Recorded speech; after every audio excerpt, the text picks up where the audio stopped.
Welcome to the latest event in West Coast Environmental Law's Dialogues for Legal Innovation series, Beyond Pipelines, Managing the Cumulative Impacts of Resource Development in BC. West Coast Dialogues for Legal Innovation series brings together diverse perspectives to help shape solutions to complex legal and policy issues that affect the well-being of British Columbians and our communities. Tonight's event is focused on the question of how we better manage the cumulative impacts of the multitude of decisions made every day by governments, proponents, and individuals on our environment and human well-being, in the hope of charting a more resilient and healthy future for our children and their children. We will delve deeply into this topic over the course of the next 3 hours. And as we begin, I want to take the moment to acknowledge that we are holding this event tonight in Coast Salish territories and to recognize the Musqueam, Tsleil-Waututh, and Squamish peoples. I'd like to ask Ruben George from the Tsleil-Waututh Nation to offer some opening remarks. Thank you, Jessica. ACM, Hoichka, CM, CIA, Chief Skluts, Nan Snat, to Tsleil-Waututh, Chief Yopan, Nan Snat, to Tsleil-Waututh, Squamish. Thank you for coming and bringing your concerns forward and the work that you do. You know, it's a really big thing what we're up against when I look at the work that I do, where the tar sands are producing almost 2 million barrels of oil a day. And that's a big machine that we're up against. And one thing that I think of is why I do what I do is I have my son here tonight, and I watched a documentary just recently of my grandfather, who my friend here met years ago, is Chief Dan George. They did a documentary on him, and he's sitting on the beach in Tsleil-Waututh in North Vancouver. And just to remind you, Tsleil-Waututh means people of the inlet, and that's the Burrard Inlet behind us. And he was sitting on the beach, and he shared something that was really profound to me, because in the work that I do, people ask me questions and say, what do you see happening to your water here, your traditional territory? And what I share is I grew up in that water, and I see an abundance of salmon in that water. And the tide, they said when the tide went out, the table was set, and we would clam and get crab and Dungeness crab, and it was really beautiful. We would swim there, we would play in there, we'd paddle in there. I had a little boat that we used to rip around the whole inlet. We'd go up to Squamish, up to Indian Arm. We used to do everything in the water. And people would ask me, and I'd say, well, my kids won't experience what I experienced. And CBC did a documentary of my grandfather, and I was in there when I was just a little baby, and he's actually holding me. And he sat down at the water at the beach, right in Tsleil-Waututh, North Vancouver, and he said, my children and my grandchildren will never experience what I experienced here. So it's been an ongoing thing, the destruction that has been causing. Now we're at a point that, if we don't stand up and fight for something, we have to deal with the consequences. And the consequences for our future and for our future generations does not look good. So I think about how I approach it. I'm a family therapist before I got into doing what I was doing, and I was happy doing what I was doing, and I was successful at that. My grandfather said, anything you learn in college and university about healing, there's a native teaching that says the same thing. When I first got out of college, we wrote a grant, and we looked at any successful healing program that was used in Native community, and we took it and we translated them. I hired 2 psychologists and about a dozen elders. Created a reference library based on that. So we could take those ideas of healing and the work of the mind of the psychology and apply our cultural and spiritual teachings to everything that we're doing.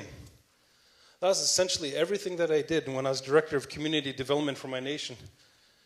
Is with the education programs, the social programs, the employment training programs, we incorporated our values into that. And going back to my grandfather, he did the same thing. No matter what he did, he didn't stop being who he was. Even in a prestigious time, I saw a picture of him in a documentary again when he was at the Academy Awards when he was nominated. And they put a camera on his head, and he is wearing this beautiful tuxedo and his beautiful coat, and it got down to his beautiful pants. And I was like, wow, that looks weird on Grandpa. Then it got down to his feet, and he's wearing his moccasins. And I said, oh, okay, that's Grandpa. But he taught that, and he's instilled that with us. With the business ventures that we get into in Tsleil-Waututh, no matter who it is, and we'll look forward to signing some pretty big deals with some pretty big companies that are established here in Vancouver. Before we do that, there's 16 principles that our traditional council that created, that we've been going by for thousands of years. And before we meet with anybody and sign an agreement with anybody, they have to go by those, they have to agree to those principles. When we look at our governance of how it was set up was to help, to take care of. You know, we look at the traditional responsibility of a man. What I'm taught, the first responsibility is to take care of the woman, then the children, then the family, then himself, then the community, then the earth, and his communication with the Creator.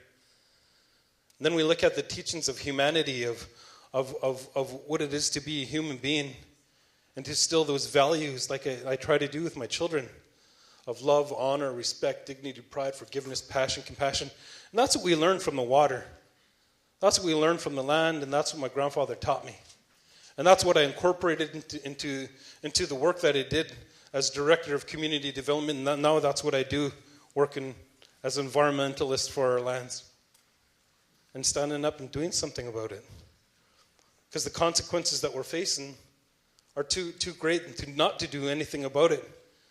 That the loving connection, the spiritual connection that I have with the land, the loving connection and the spiritual connection I have with the waters, I want my children to experience that. To take those values and apply it to the work that they're going to do in their life. To be proud of where they live and to be connected to where they live.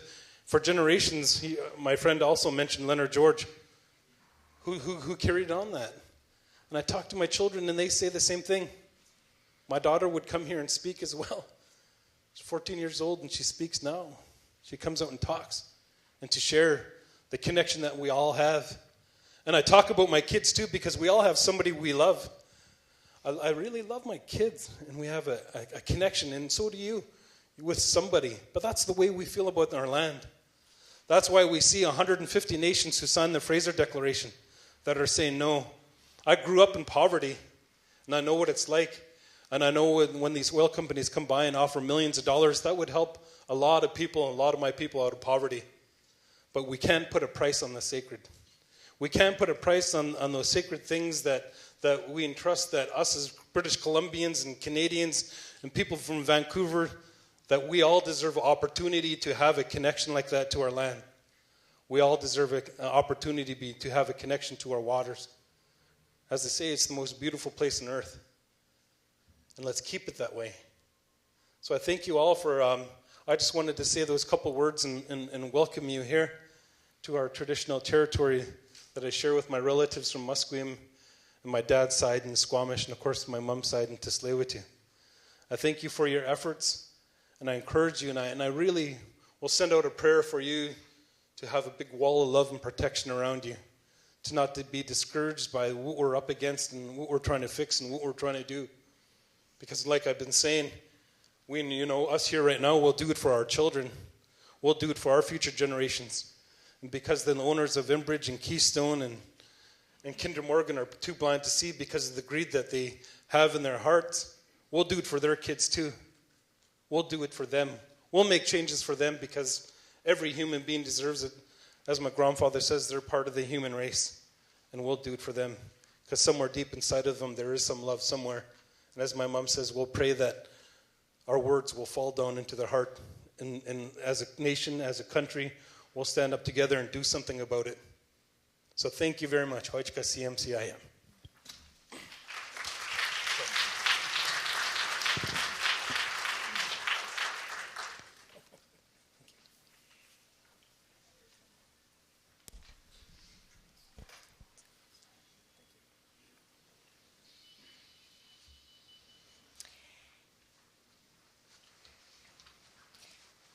Ruben has spoken more eloquently than I ever could about what the challenge of cumulative impacts means on the ground for Tsleil-Waututh, the people of the inlet just a stone's throw away from where we find ourselves this evening.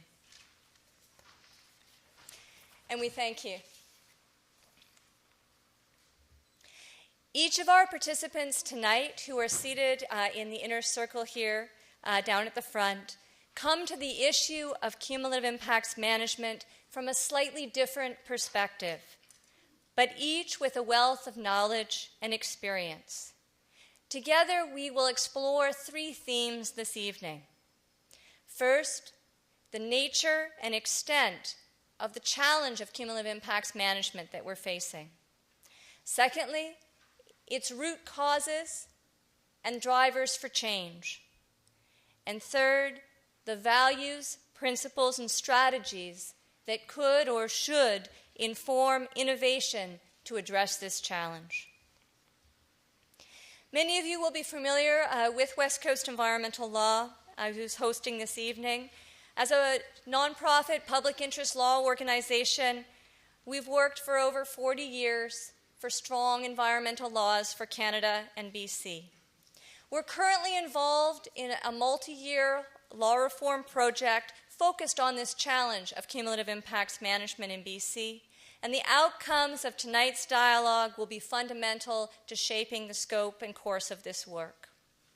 We would like to acknowledge the generosity of a number of funders who are supporting our cumulative impacts work and this event in our Dialogues for Legal Innovation series. The Law Foundation of British Columbia, the North Growth Foundation, Bullet Foundation, GenCon Foundation, Vancouver Foundation, Real Estate Foundation, Conservation Alliance, Patagonia Environmental Grants Fund of the Tides Canada Foundation, and the Bruce and Liz Welch Community Ward and the WASC Centre for Dialogue. To start things off, I wanted to reflect briefly on one of the moments for me when the light bulb came on regarding the central importance of more effectively grappling with cumulative impacts management. I was in a room with many knowledgeable, dedicated people, not dissimilar to those who are here tonight. In building up to that meeting, every person had been busy doing their piece. Companies had been preparing the plans and assessments they were legally required to do. Provincial government decision makers had been preparing to make decisions, to issue approvals consistent with their authority, applying the legal tests that they were supposed to do. First Nations technical staff had been doing their best to plow through the stack of referrals that they had on their desks, and citizens groups had been taking advantage of the available opportunities for public review and comment. We were working hard, we were all really busy, and we'd been that way for a long time. And we reached a point in the discussion when one of the First Nations elders in the room stood up and spoke about the condition of her territory, water that was no longer drinkable, species that were no longer abundant, and about what those losses meant to her ability to pass on her culture to her grandchildren and for her nation to uphold its laws and responsibilities. And I realized that all that busyness, all that hard work over so many years had not fundamentally altered the tide of human activities that had led to those impacts that she was describing. And I realized that the answer was not all of us in that room working harder to do what we were already doing, but a more profound transformation in how we approach managing human activities to better safeguard those things which we value most. And it became very clear to me that that transformation likely was not possible within the boundaries of our existing laws and our existing institutions. And that's one of the reasons why we have approached this as a law reform project. And in this sense, cumulative impacts management, in the sense we're talking about it tonight, isn't just about environmental assessment. It's about identifying what we as a society value with respect to land and water. It's about setting specific measurable objectives for those values, assessing, managing, and regulating activities to ensure those objectives are met, monitoring activities and their effects, and adaptive management, learning, modifying the system as appropriate based on the results of monitoring. And when we look at cumulative effects management in that holistic sense, it's not just about technical tools for assessment. It also raises important questions about governance, about the way we organize ourselves to make decisions, and how we integrate best available scientific information and Indigenous knowledge in decision making. I believe that few people in BC or Canada today are better able to offer informed perspectives on these matters than our dialogue participants this evening. And I want to move now to allow them a moment to introduce themselves. Let me give you a bit of a sense of the flow of the evening. Immediately after these remarks, I'm going to ask each of the dialogue participants to introduce themselves, who they represent, and to offer just a few sentences about why the topic of cumulative impacts management is important to them. I'm next going to call on Lindsay Staples, someone who has deep experience in this area, to offer some food for thought to seed the dialogue. And then we are going to move into essentially a facilitated dialogue amongst these wise people in the center of the room, and we'll be moving through the three themes that I mentioned earlier. To the extent necessary, I'll be moderating that conversation. And then there will be an opportunity at 9 o'clock for interaction with the audience. So with that, I'm going to perhaps start here to my left and again just ask each of the dialogue participants to please introduce yourself. Tell us who you work for, if that's appropriate, and just give us a sentence or two about why this topic is important to you.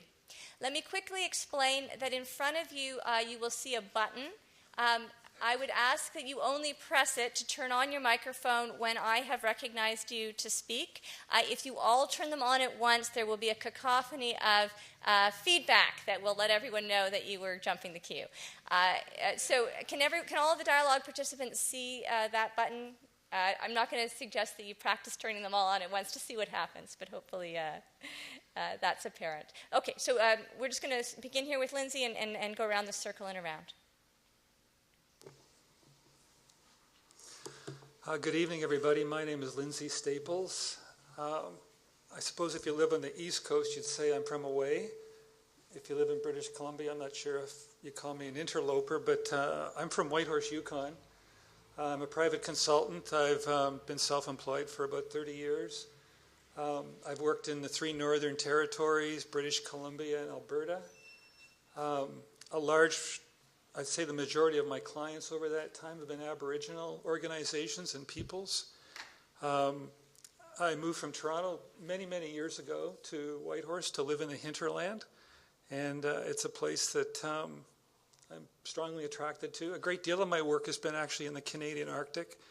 I've done a lot of work with Inuit people. I have spent time in British Columbia, and I've worked with a number of groups in British Columbia, a number of First Nations groups in British Columbia. My interest in the topic of cumulative effects relates to a large number of major development projects that I've been associated with over the years. And these projects really represent opening up what I guess we might call the frontier regions of Canada. And these particular types of projects have a special character about them. With the whole notion of opening up an area which essentially only a very few people have had any degree of familiarity with in previous times. And so that whole aspect of opening up a country and the changes that may result from doing that is what's given me an interest in cumulative effects over the last 30-odd years of my work. Thank you.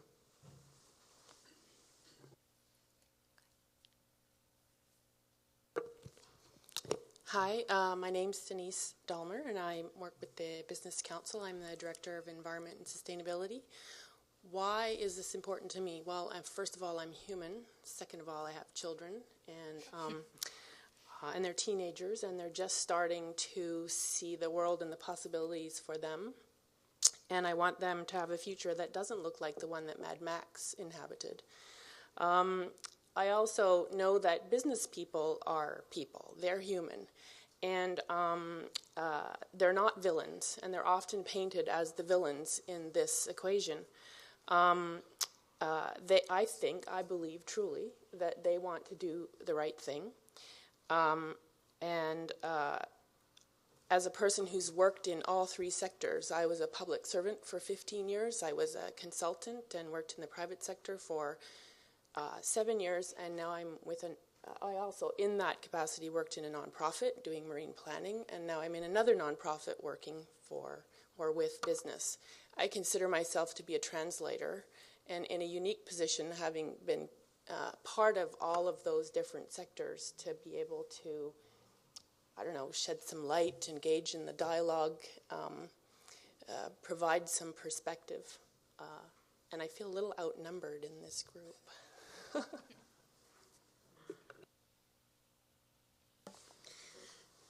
Hi, I'm Valerie Langer. I'm with Forest Ethics Solutions.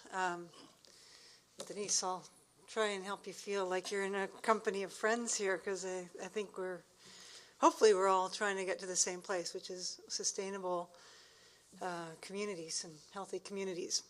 I've worked on forest conservation for over 20 years, on Vancouver Island with the Friends of Clayoquot Sound for many of those years, and the last 7 years implementing the Great Bear Rainforest Agreements, which are a very different way of doing planning compared to the rest of the province for the most part, and it's been very interesting to be engaged in that. It's a more collaborative process. It is regionally based, but it's only really about forestry and economics, not about the plethora of activities that happen in the region. It doesn't incorporate marine, mining, the impacts of energy projects potential, for example. So even that wonderful landmark agreement is missing the cumulative aspect because it was kind of forced down the road to look only at forestry. So after 20-some years of working on forest conservation in the province, watching the science papers come out one after the other, and the Auditor General's report that keeps on saying we're on a downward slide, biodiversity decline, and having worked on the core process on Vancouver Island, the Commission on Resource and Environment planning process, and seeing the various land use planning processes, and tons of effort, incredible community participation, lots of government effort and science, and incredible effort going into that 20 years of planning, and seeing that the effect has been that we keep on sliding the opposite direction to where we want to go. I just have this incredible interest to turn that around. I think that we're the generation who gets to do that, and it's kind of, at the same time that we're in a crisis, it's also interesting. This is perhaps the most intellectually interesting time to be engaged in this work, because we know as much as we need to on the science side. We're starting to develop a different sensibility about the impacts of our various activities. And we have a few examples around the world that we can start applying. So there's my interest.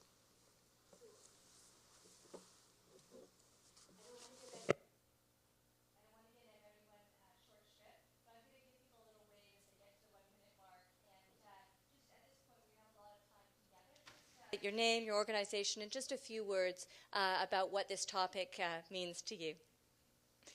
Mark gets extra seconds, of course, because he got stuck in the transition there. Hi, my name is Mark Zacharias. I work with the BC Ministry of Environment, and I think Valerie basically stole my speech.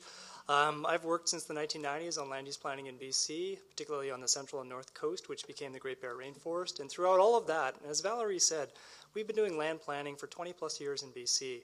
And yet we're still ending up with unanticipated consequences of all of our sequential ad hoc decisions. And I think CE is the only way we're going to be able to kind of pull all that together, look at how we make decisions as a society, roll that up, and start forecasting and predicting the results. And I think it's going to be a good night tonight. Thank you.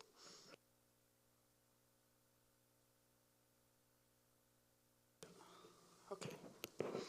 My name's Anna Warwick-Sears, and I'm with the Okanagan Basin Water Board, and my background originally was in biology, looking at complex interactions between natural communities, and now I'm working in, and I was studying competition for resources, and now I'm looking at competition for resources among complex social communities.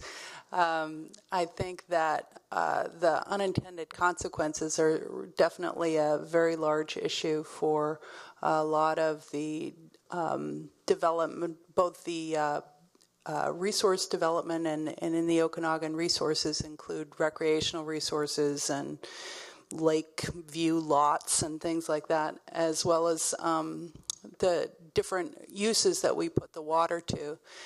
And I think that everyone has a similar vision for what they want that's good in society, but we're approaching it in a fragmented way. The goals of the provincial government, the goals of the individual municipalities, and the different industry sectors, they all are good in and of themselves, but we have to develop some kind of a shared vision and understanding about where we're going is going to take us. I was awake. I'm Gerald Amos, Chaisla from the village of Kitiman, up on the north coast. I'm the Director of Community Relations with the Headwaters Initiative, officially. I also want to introduce myself, Jessica, as Chastuakstu Nuyum Jis Kolun, which is a name I have from the Chaisla people. Chastuakstu for the place, Kitlope. Nuyum Jis basically means a spot or a place in a territory where stories are made and history is made.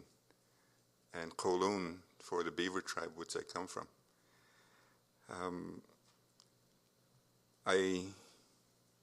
Besides that, I'm a grandfather and a great-grandfather of 6 and 1. And that's who I'm responsible to. My interest was formed as I grew up alongside Alcan. They started operating in 1954 when they poured their first aluminum ingot. Eurocan came, Methanex came, and I experienced with my late mother and father the first impact of cumulative impacts, I believe, which was the fact that we couldn't harvest mussels anymore of the same size and the same quantity right off the little point that we lived by out in the water. The mussels shrunk in size over a couple of decades, and we didn't use them anymore because my father didn't trust them. And then our Ulukan took a hit, who was the coming of Eurocan. We don't harvest them anymore after a few thousand years of harvest. And the question remains, what's next? And where do we go?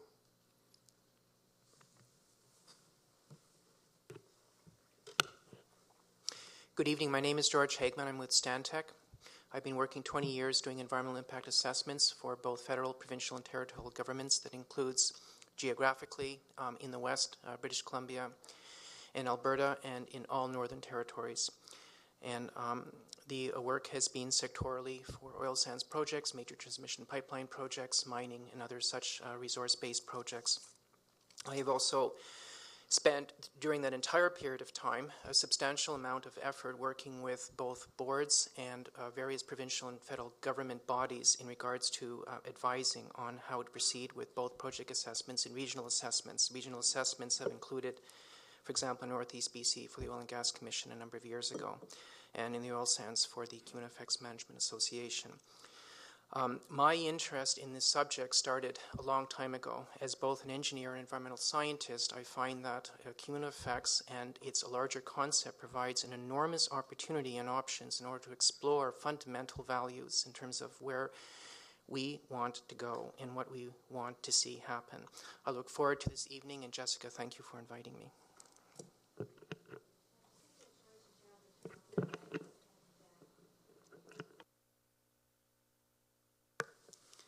Thank you. Good evening. My name is Tara Marsden.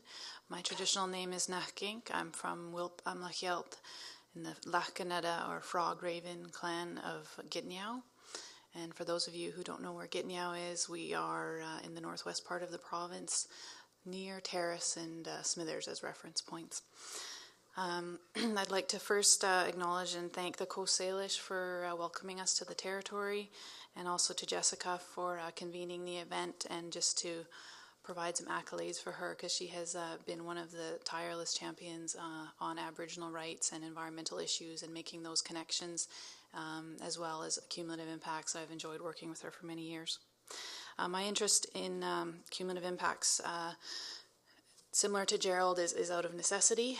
Our territory has been impacted significantly, and people have spoken of their children, and I guess the last boom in our territory was in the 70s when I was born, and followed by decades of a bust and the forestry industry declining, and now my daughter is 2 years old, and we're on the precipice of another boom in mining and energy.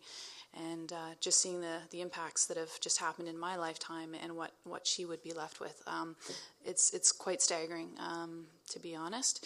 And so I'm very happy to be here to discuss that from a personal point, but from the professional and academic side, my work and research has consistently focused on Aboriginal consultation and how to improve consultation processes. And I've worked with Gitniao on our land use plan, implementing the land use plan that was signed last year with the province. And before that, worked with the Carrier-Sakani on the Enbridge issue and other pipeline issues. So a varied background. Thank you. Hi, my name is Faisal Mulai. I'm the Director General for Northern Canada and Ontario with the David Suzuki Foundation and a Professor of Forestry at the University of Toronto. My interest in this is out of sheer frustration with a regulatory system that, as far as I'm concerned, can't add.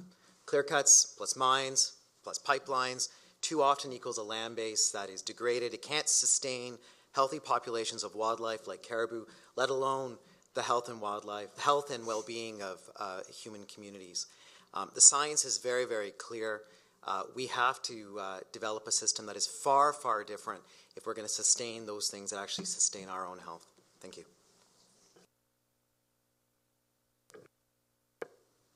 My name is Gwen Johansson. I'm from Hudson's Hope in the northeastern part of BC.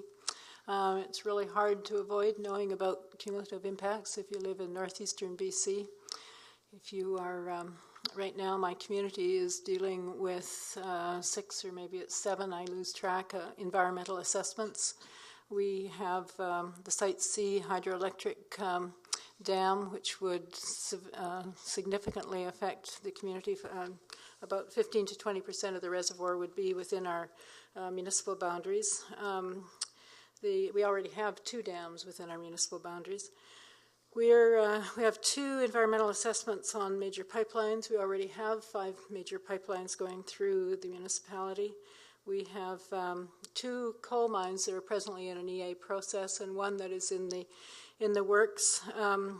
We have 1 major gas plant, which would be a major expansion of a gas plant which is on our northern boundary. So we're affected by oil and gas, hydroelectric, mining. We've got, I didn't mention wind, we have wind investigative use permits scattered around the northeast. Some of those are within the municipality of Hudson's Hope. So we're affected by a lot of things, and I've over the years tried to grapple with some of those things by being part of community groups and chairing various organizations and advisory groups to government and so on, and quite frankly we haven't got very far. I've recently been elected as mayor of Hudson Hope and don't know whether we'll get very far with that one either.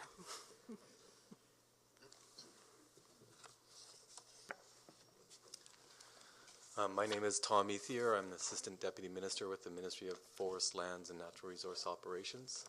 I'm here tonight to participate in, I think, is a very, very important conversation for all British Columbians. There is a great deal of hope and optimism around the use of cumulative effects as a new tool, and to see how we can best apply it in the situations we find ourselves in. We know that there is a tremendous rate of activity of land development across the province. We know we have climate change. We know what the list of sort of variables are that are happening, and trying to get ourselves organized and be responsive to this in a way that is thoughtful and is aware of the future is key to what we do. And so thank you for organizing tonight.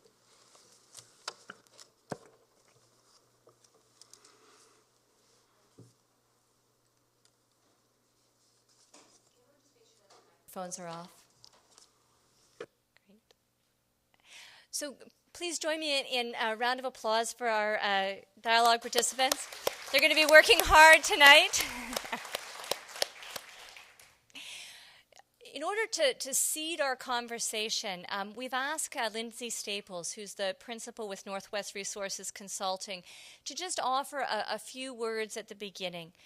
Lindsay's a social scientist and consultant with many years of experience in land claims and self-government negotiations and implementation, sustainability-based environmental impact assessment, and resource management-based issues facilitation. He was the lead consultant to the Mackenzie Gas Project Review Panel. And Lindsay is someone who has been deeply engaged in these issues for many years and in several jurisdictions. And we've asked him to offer some perspectives based on his experience, simply as a starting off place for the conversation. And I'm going to turn it over to him for a few minutes. Well, thanks, Jessica, and thanks again for having me. It's a delight to be here, and it's a real pleasure to be a part of this group tonight. I'd like to start this evening with your indulgence by a reading. And it's a reading by a guy who, way back in the mists of time, was truly one of my heroes. And one of the great thrills and highlights of my career has been the opportunity to ultimately work with this guy on a number of projects. And in preparing for tonight, I thought back to a book that he wrote 32 years ago called Maps and Dreams. And for those of you who are familiar with it, the author is Hugh Brody. And I think he was known actually to many communities throughout British Columbia. But Hugh wrote this book, Maps and Dreams, and 32 years ago it had a profound effect on me, one of which was to leave Toronto and move to the north. And to really really informed a large part of the work that I've done ever since. But the other night, I'm reflecting upon tonight's conversation. One of the things I recall from Maps and Dreams was the eloquence with which he really talked about the kind of the gnawing, the slow erosion of a way of life in northeastern British Columbia. And so 2 nights ago, I pulled it off the shelf and started flipping through it, and came upon a nice little piece in the back of the book that specifically speaks to cumulative effects, as much as a process, as to a series of effects over time. So again, with your indulgence, I'd just like to take a few moments to read you what Hugh had to say about cumulative effects in northeast British Columbia circa 1982. The concept of cumulative impact is easily related to the series of developments experienced in northeast British Columbia. From the Indians' perspective, the long history of the region's development can be understood only as a progressive loss of lands by a people for whom mobility has always been at the heart of economy and culture. Developments that serve an industrial economy are usually interconnected by stages of economic growth and by infrastructure. To understand the effects of new development, then, we must understand what has passed and been experienced before. The idea of cumulative impact invites this kind of understanding. Yet it is an idea beset by difficulties. It is not always easy to specify the process of which any project is part, unless the process is described in very general terms as industrialization or frontier development. If the process is described in this general way, however, its cumulative impact may be similarly described.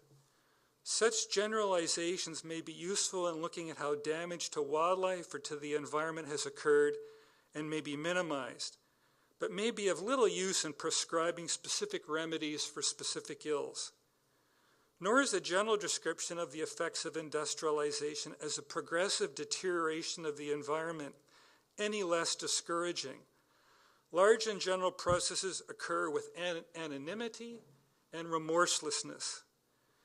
The forces that press them forward transcend the merely national and often seem too many or too abstract to be related to regional needs or fears. The imagination stumbles and falls when presented with the idea of turning the relentless course of history from its path. When impact is seen as process, those most directly and personally affected, confronted by the horrifying magnitude of it, are likely to give up in despair. An over-enthusiastic use of the idea of cumulative impact can thus lead to a hopeless fatalism. It can also imply a troubling degree of passivity among the peoples who are impacted.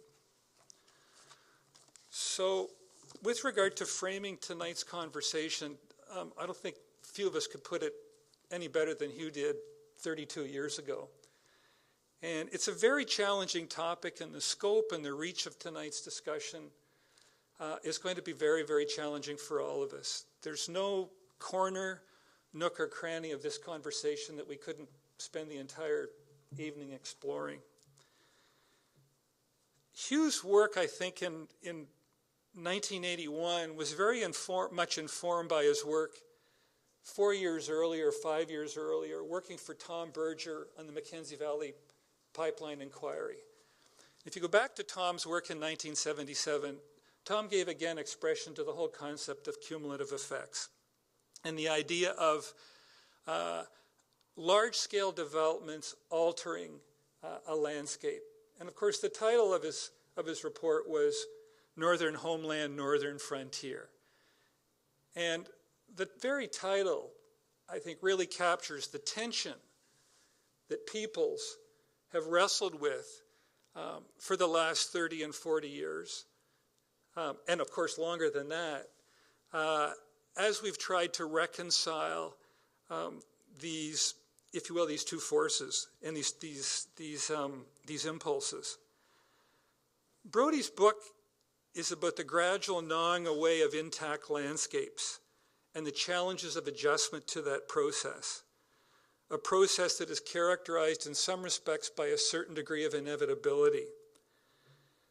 In other words, cumulative effects is the experience of gradual, ongoing, and seemingly inevitable loss. And perhaps the darkest picture one could paint of cumulative effects gone wrong is an Edward Bertinsky landscape, who, for those of you who aren't familiar with Ed's work, is essentially his career has been devoted to photoing industrial landscapes that have gone awry. Cumulative effects is how we cope with and manage the weight of the past and the uncertainty of the future in the present. Cumulative effects are the interaction over space and time of the combined effects that result from multiple activities and natural disturbances. It should be no surprise that given the effect that people like Tom Berger and Hugh Brodie have had on Northern Canada, that Aboriginal peoples in the three territories took very seriously this notion of industrial incursions into their territories. And as a result of that, have built into their land claim agreements very explicit provisions for cumulative effects management and monitoring. And I'll talk very briefly about that in a few moments. But the fact that there is now kind of, in a sense, this legal underpinning and management regime for addressing cumulative effects assessment and management, while laudatory, is not without its own challenges and problems. Turning to Alberta, by way of context, again, the concern that we all share in the room here tonight is no stranger to Alberta. And for those of you who aren't familiar, over the last 3 or 4 years, there have been 4 major reports commissioned by various parties, but have been conducted by the Royal Society of Canada, a federal task force, an Alberta provincial task force, and a joint federal-provincial task force, all looking at cumulative effects in northern Alberta and the challenges of managing the pace and scale of that development, and the inadequacies of the existing monitoring programs for providing adequate information to inform wise and informed decisions about how those impacts should be managed. And so again, each of those task forces have come out with a series of recommendations with respect to, what we need to pay more attention to. And I'll, in a moment, go through a very quick summary of what some of those recommendations are, again, just by way of seeding the conversation here tonight. One thing I'd like to suggest to you is that there's an important link between cumulative effects assessment and cumulative effects management. And I would argue that we've got a long way to go in improving our abilities with respect to cumulative effects assessment. But a large part of the problem, I think, that cumulative effects assessment faces, certainly in Canada, and certainly the proponents of development projects who are required by law to prepare these cumulative effects assessment, is the dismal state of cumulative effects management. Because in the absence of an adequate and sound and rigorous cumulative effects management regime, I think the tools that could and should be available to doing sound and rigorous cumulative effects assessment are essentially absent. So this relationship between cumulative effects assessment and management is critical. And in my view, until we get the management right, my own view is that cumulative effects assessment is going to be seriously flawed in most instances. Coming out of the lessons learned from the Northwest Territories, Nunavut, and Alberta, with the focus on cumulative effects management, I'd like to just go through a quick list of areas that require our attention if, in a sense, we're going to improve the tools in the toolbox to do a better job when it comes to cumulative effects management. First off is the framework design itself. And I remember having this conversation actually with Hugh a couple of years ago when I was involved in the Mackenzie Gas Project and looking at the monitoring programs in the Mackenzie Valley, many of which, of course, were, as I said earlier, a legal requirement. And he referred to the whole notion of we seem to be obsessed with data collection and data dumps without really asking ourselves in the first instance, what do we really need to know here? What information is required of us? What's going to help us in the judgment that we have to make? And God forbid, let's take some time to think what that information is telling us and actually to do the analysis and to publish the results. So framework design is critical with respect to informed judgments and decision making. Secondly, the funding has to be adequate to do that work. And in most of the jurisdictions that I've talked about, it's seriously wanting. Thirdly, it needs to be informed by sound scientific direction.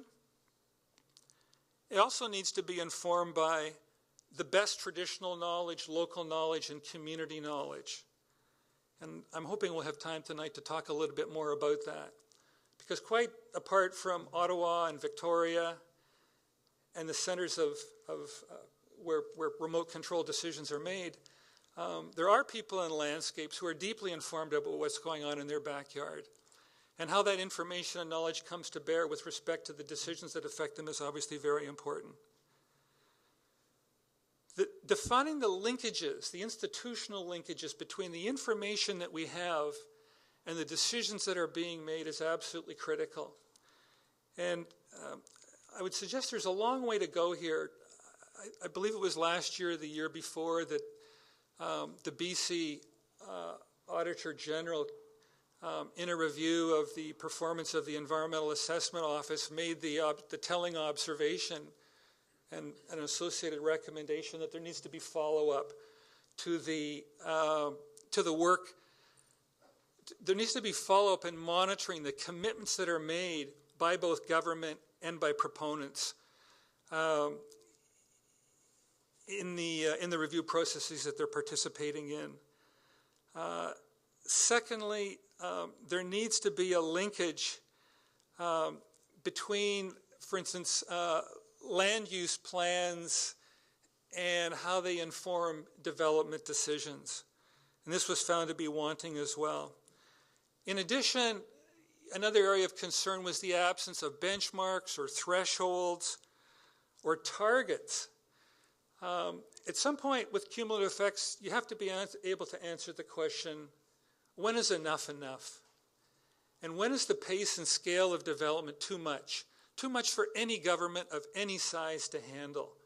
This is a question, actually. This was an area that Peter Lougheed, of course, had observations of his own with respect to the massive scale and speed of developments in the oil sands of Alberta. And then finally, with respect to monitoring programs, particularly as it relates to cumulative effects, that the monitoring work is transparent, and in particular the findings and the analyses are done by independent bodies, such as the state of political skepticism in the world that we live in today. There's the control about spinning information and spinning results. And so the notion that it's reputable bodies who in fact are doing the analysis and making the judgments is absolutely critical. So all of these areas that these jurisdictions have suggested are areas for improvements, I think are areas we need to be thinking about in terms of the way forward.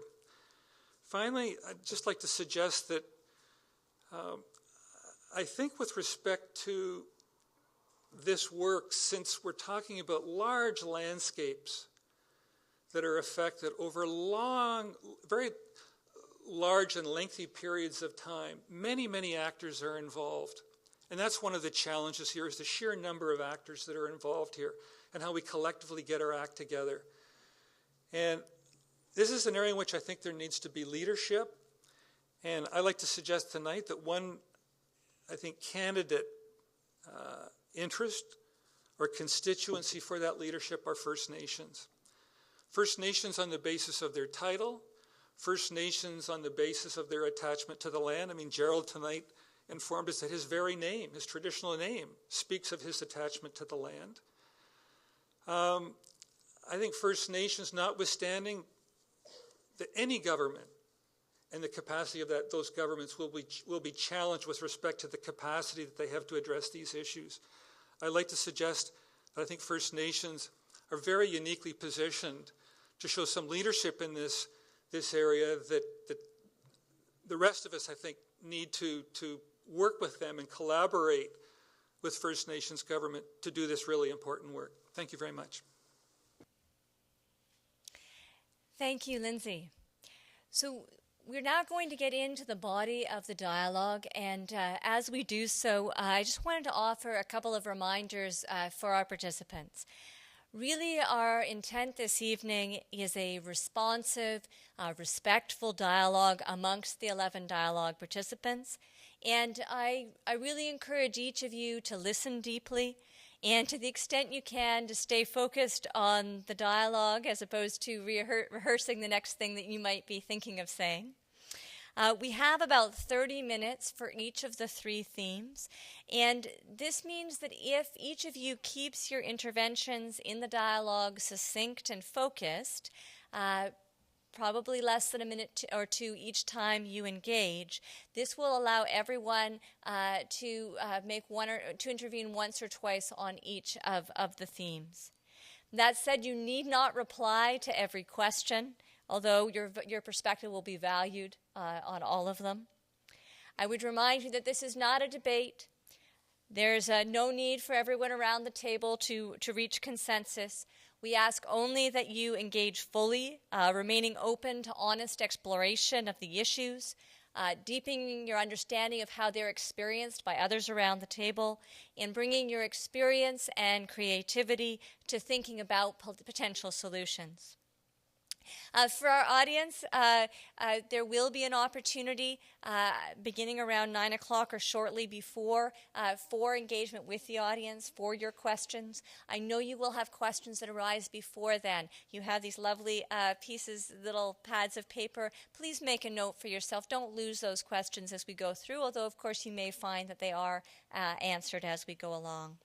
And finally, for those of you who are live tweeting or otherwise posting on social media about the event, We do ask you to keep to the same general tone of respectfulness, and further, we would ask you to refrain from directly attributing comments of the dialogue participants and instead to focus on substantive material. Now, some of you have asked for permission. That's fine, but in general, please stick to the substantive material if you can. So with that, we're going to move into the first theme of the evening. I will be gently guiding the conversation. You may find you have no further need of me, and that would be fine too. What I will do is just to kind of keep the flow going. If you could actually just raise your hand, and I'll nod or point in your direction, and that will let you know that it's okay to turn your mic on, and we'll avoid the screeching.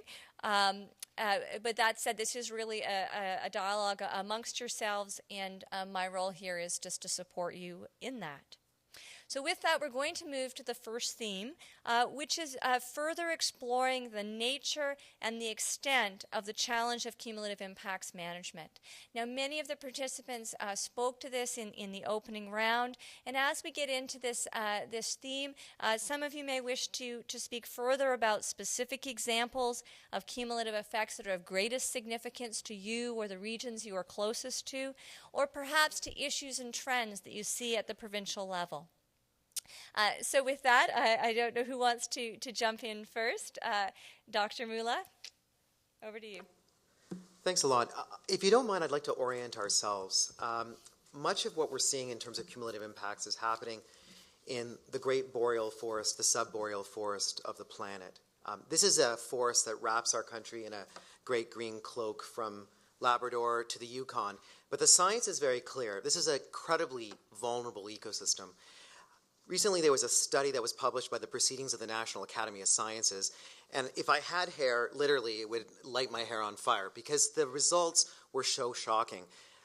The greatest loss of forest cover on this planet due to human land use and the effects of climate change exacerbated by human impacts was not in the Amazon, it wasn't in the Great Congo, it was in the Canadian boreal forest. And ground zero is northeastern British Columbia. And if you'll bear with me, I'd just like to give you some statistics from a study that the Davis-Suzuki Foundation released recently on the impacts of 40 years of industrial development in northeastern BC. We found that within a 58,000 square kilometer area of what we refer to as the Peace region, the territories of the Treaty 8 First Nations, right now, there are 16,267 oil and gas wells, 28,587 kilometers of pipeline, 45,293 kilometers of roads, 116,725 kilometers of seismic lines packed into this region. If laid end to end, roads, pipelines, and seismic lines would wrap around this planet an astonishing 4.5 times. This didn't happen by mistake. This was a consequence of decisions made by decision makers to allow tenures, overlapping tenures, to happen within the same area. And the consequence of this, the science is very, very clear, has been the precipitous decline of biodiversity, be it caribou or even the decline of those critical ecosystem services that sustain the health and well-being of people that live on the land, like the Indigenous peoples. Thank you.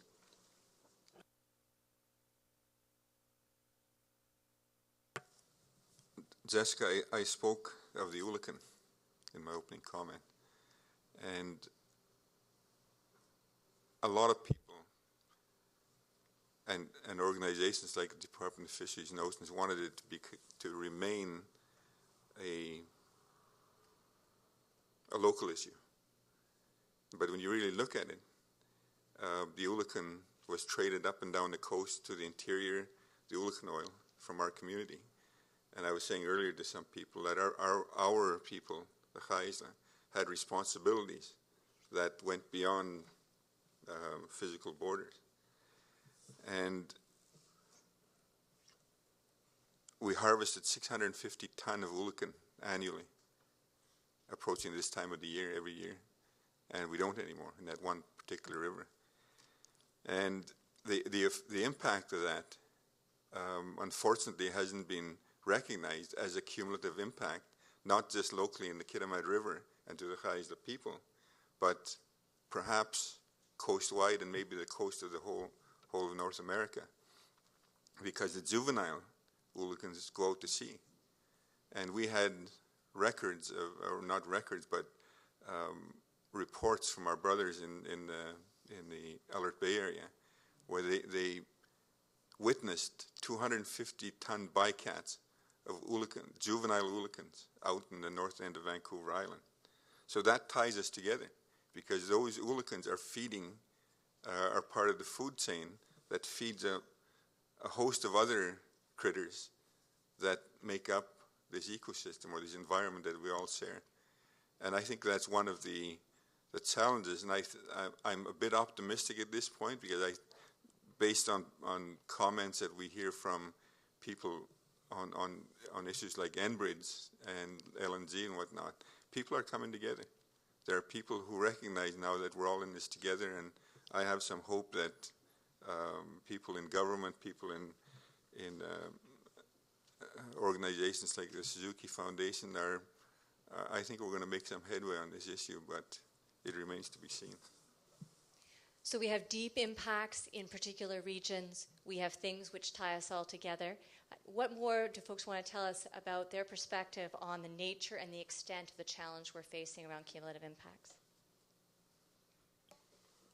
Yeah, well, I think in both of these cases, what I've experienced in the forestry, the world of logging impacts, is that we keep on making decisions one application at a time, and the public gets to comment one application at a time.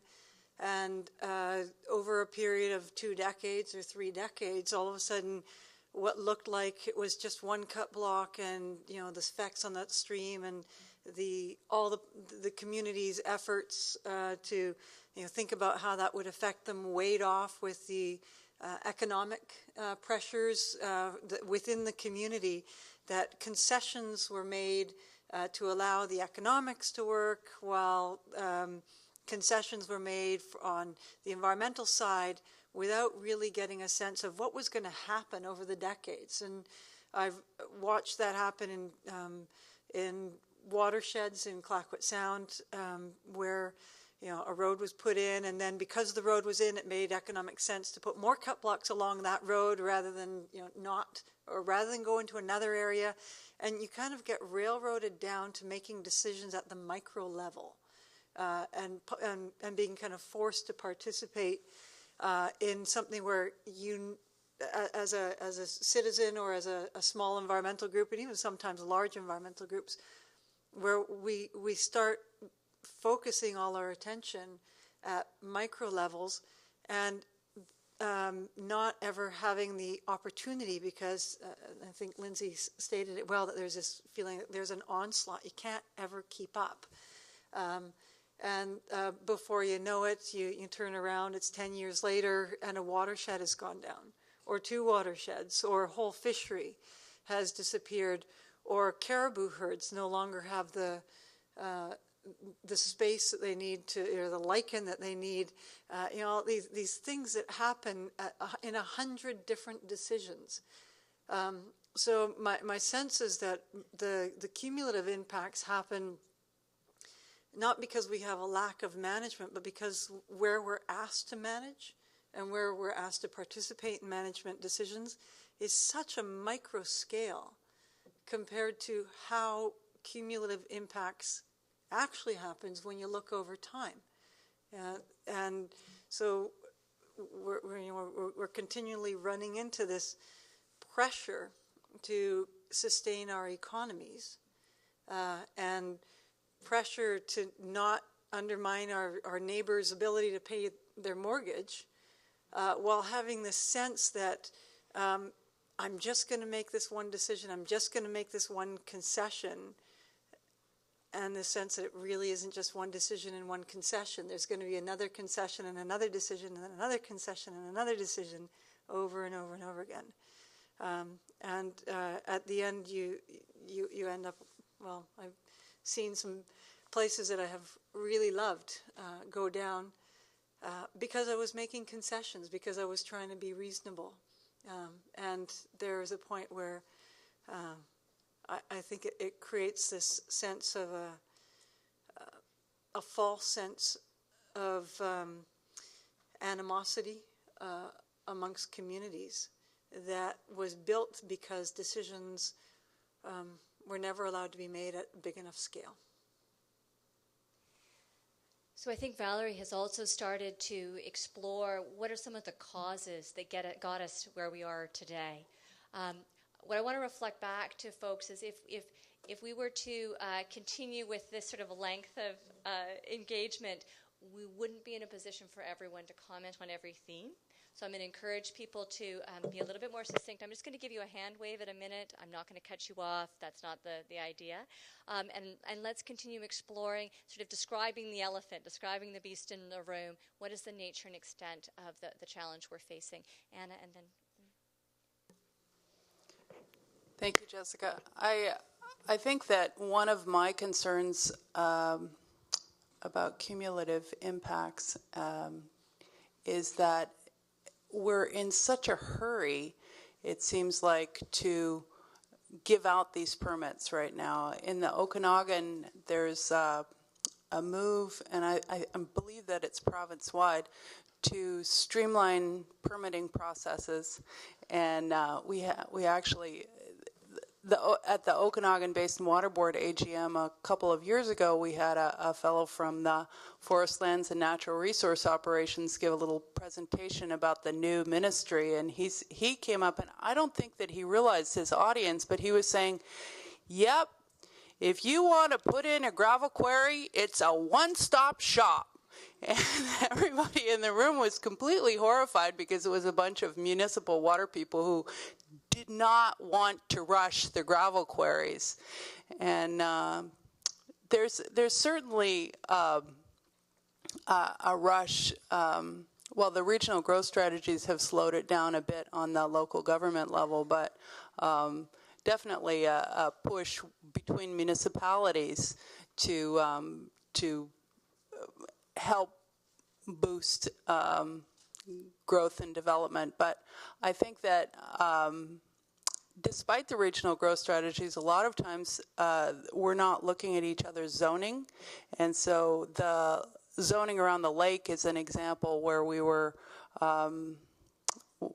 hoping to still do some more larger scale planning, because my observation is that people are zoning their lakeshore and developing their lakeshore assuming that all the other communities and all the other bits of jurisdiction around the lake are leaving it pristine, where actually everyone is building lots around the Okanagan Lake, which is one of the province's big resources, and there's a streamlined permitting for dock building now, though there is more enforcement. I talked to one official who will remain nameless, who said that the way that they were taking care of illegal dock building was making it easier to get docks made legal. So I think it's just having the blinders on. Yeah, absolutely. All right, I have Denise, Gerald, and Lindsay. So I think we might be looking at this too far down the pipe. We have to look at our roles as individuals, and in communities we are a collection of individuals, and people just don't go somewhere. They usually go somewhere for a good-paying job that's long-term and sustainable. Tourism isn't going to be that. Our economic system right now has provided all the social benefits, health care, social services, our infrastructure that we have right now. And people just don't buy things. They demand things as part of a lifestyle. And so we have to see consumers, which is us, as part of the solution rather than industry as the problem. The other part of that is that we always talk about out there, but actually 80% of us live in urban centers. And we don't talk about urban centers. And Vancouver's a huge urban center, Victoria, large parts of the island, the Okanagan is a huge urban center.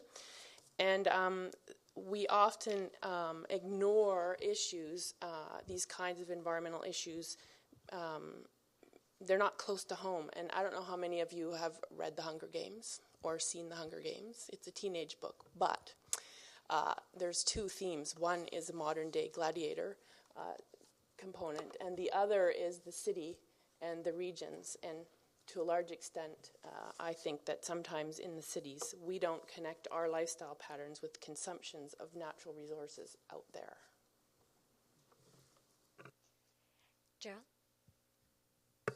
I'm going to try really hard to be quick to make my point on this this question, this theme. But before I do, Jessica, I'm going to take this liberty. I don't know if I'll be able to fit it in anywhere else, so I'm going to do it now. Lindsay was talking about the book, Maps and Dreams. And I think, Lindsay, you said that this examination of the slow erosion of a way of life in northeastern BC. As you were describing that, I couldn't help but think of a comedian I watched on Jay Leno the other night, who didn't allow Jay Leno to compartmentalize him. He didn't go where Jay Leno wanted him to go. He started talking about racism in the United States and slavery. And he said something to this effect, that a lot of people want us to believe, people to believe, that racism or slavery, that's 400 years ago. He said, no, that was 140 years ago. That's two ladies being born and dying back to back, 140 years. It wasn't that long ago. And that's the way I look at it. I mean, there hasn't been a slow erosion of a way of life in our communities. It's been pretty damn quick. In my lifetime, stuff has happened that my grandmother never witnessed, and her grandmother. So there hasn't been a slow erosion. It's been pretty quick, and I dare say that it's true of the farmers on the prairies and people who sustain themselves like we did. So the nature and extent of the challenge of cumulative impacts, I think I can relate it back to my late mother. I went home one day, and she smoked from the time she was 12 years old. She confessed one day to me. And I got home, she was 65 years old, the age I am now. And I realized she wasn't smoking anymore. To which I asked her why. She said, well, when you were young, we didn't know about secondhand smoke. Now I do. I got grandchildren, and I'm not going to put them through this anymore. And I think that that's where we're at as governments, as First Nations. We know what the impacts of cumulative and we've known it for a while, I dare say. What the effects of cumulative impacts is and is going to be. I think we can project stuff now. So I think it would be completely irresponsible of federal, provincial governments, First Nations governments, not to come together on this question and chart a path for ourselves. If we don't do that, we're going to be letting down my grandchildren. And I think Gerald has begun to brought out one of the other things we wanted to explore here, which is what are the risks, what are the consequences if we don't address this challenge? I've got Lindsay, then Tara. Well, very briefly, I'd just like to speak to Valerie's comments with respect to scale, and I'd like to speak to the temporal scale of cumulative effects, because as we've talked a little bit about earlier, that cumulative effects in a sense are the past baggage that we're carrying, past impacts, as well as those that we can anticipate in the future. And George, I'm hoping at some point you'll participate in this discussion with respect to scale, temporally as well as spatially. But I have a concern that with respect to the temporal scale, and the way the temporal scale of effects is essentially conducted in environmental assessment of cumulative effects today, is that the scale of the past is embedded in what is considered to be the current baseline. In other words, it's now called the new normal. And the problem with embedding the past in the current baseline is it completely wipes out all of the effects and the rate at which adjustments had to be made by people and landscapes over time. It just completely smooths that right out and whitewashes it.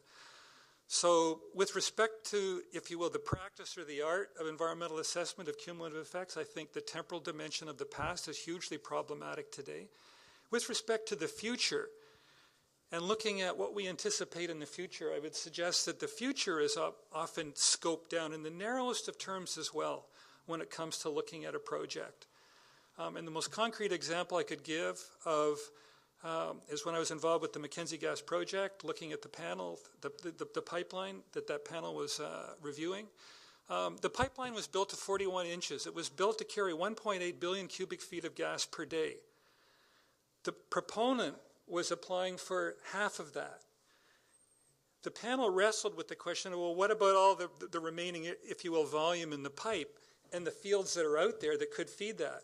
Do we need to consider that with respect to the assessment? All those other discoveries that are out there, should they inform what the future is going to look like? And there was a strong push from a number of quarters, not including the Government of Canada, that in fact, those are all hypothetical developments. At the time that this project was being reviewed, there were no applications in the permitting process to look at these future developments. And of course, the simple question from an evidentiary basis is, well, why would you build a 41-inch pipeline if you weren't intending to fill it? Why would you incur the extra billions and billions of dollars to build that? That's, if you will, those are the challenges that we're facing when it comes to looking at scale as it relates to cumulative effects assessment.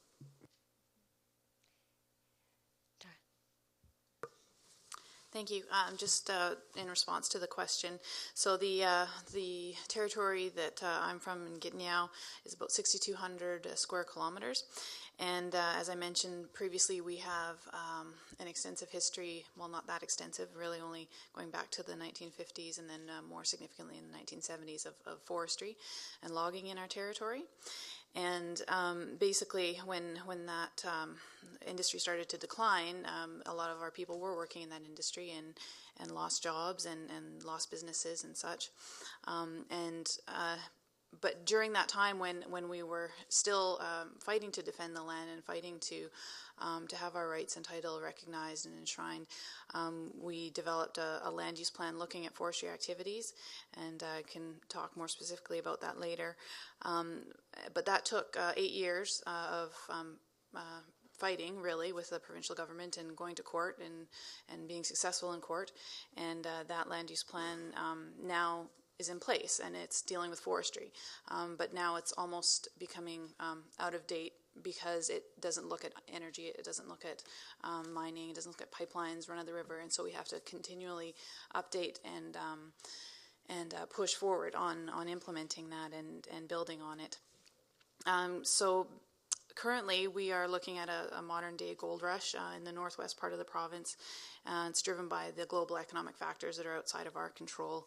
And there's 6 environmental assessments that we're currently engaged in looking at gold and copper and other mineral mines outside of our territory. We don't have a lot of minerals right in our territory, but all the traffic that would service the mines would go through our territory. And there's a potential for up to 10 more, some say, in the Tall Tan territory north of us and some in the Nisga'a territory to the west.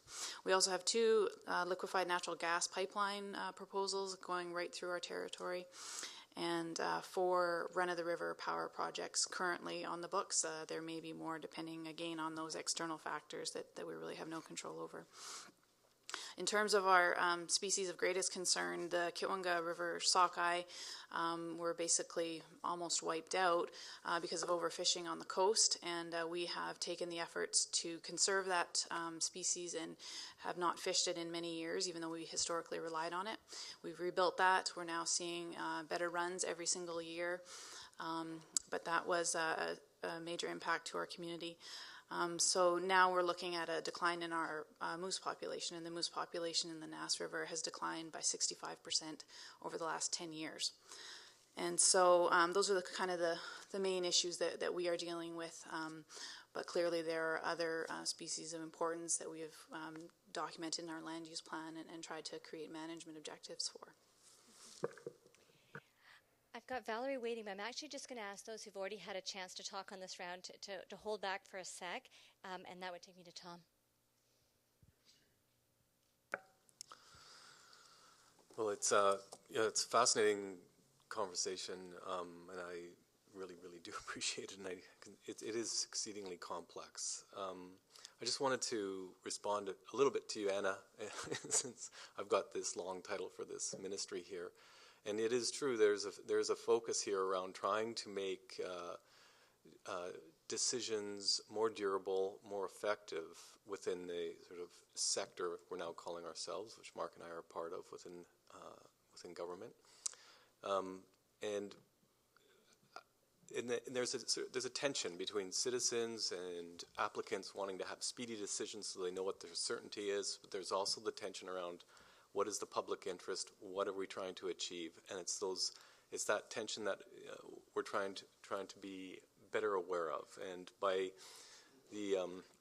this may be a bit too bureaucratic here, but with the reorg within government, it has been trying to get at this question around bringing or the kind of observation that too many decision makers were in different silos, if you will, and bring them together and make sure we start to have meaningful conversations across what our respective expertise and statutory authority gave us, so to better serve both the clients, but I think also to better serve the public. And it is true that there was this, comments around, we will get speedy decisions. That is part of what we do, but we're also trying to make better decisions that are both about today's economic needs, but about also the values that people care about and that we need to pass on to future generations.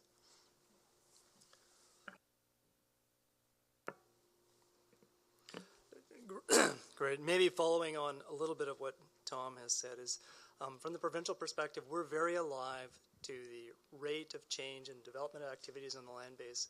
And that is fundamental to how we're looking at cumulative effects and some of the work that we're doing on cumulative effects.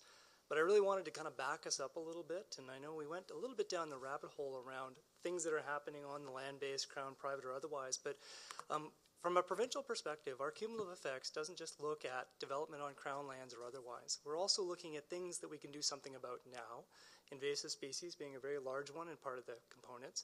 We're also looking at things like climate change and that relationship with cumulative effects. We know it's coming. We know it's going to be severe in certain areas. We're not quite sure what we can do about it, but we know that we have to adapt on that piece. Then another aspect of the provincial cumulative effects management is also looking at population growth.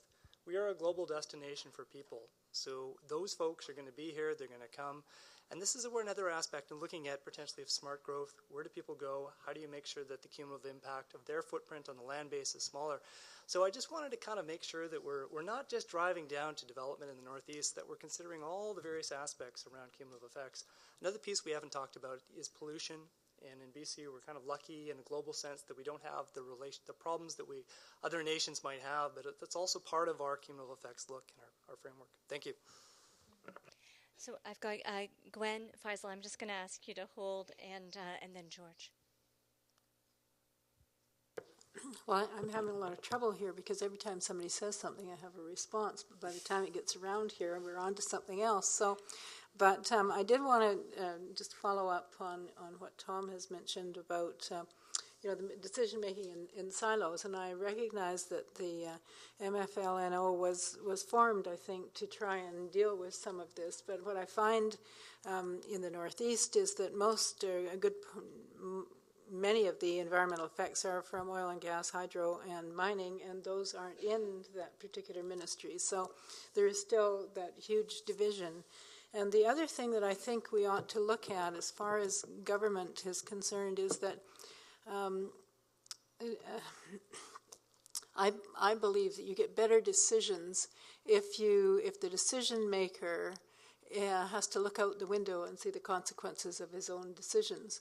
And what we've seen in government in recent years is this migration away from the areas where the decisions are going to impact. So whereas we used to have the senior members, say, of the Oil and Gas Commission, for instance, in the area where the oil and gas was being produced, it now is centered in Victoria. And we've seen a lot of those. I mean, for goodness sakes, we even had the engineering department of the Oil and Gas Commission for pipelines moved to that center of pipeline activity, Kelowna.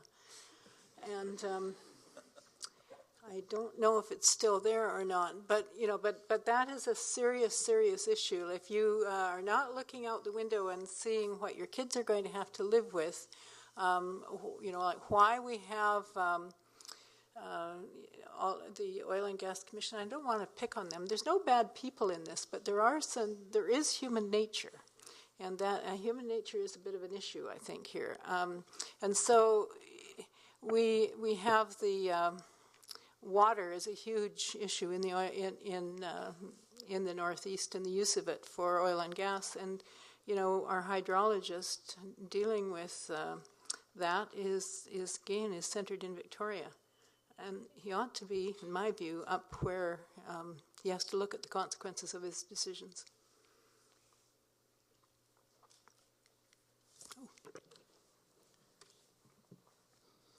So the theme question in front of us, nature and extent of the challenge of cumulative impact management in BC.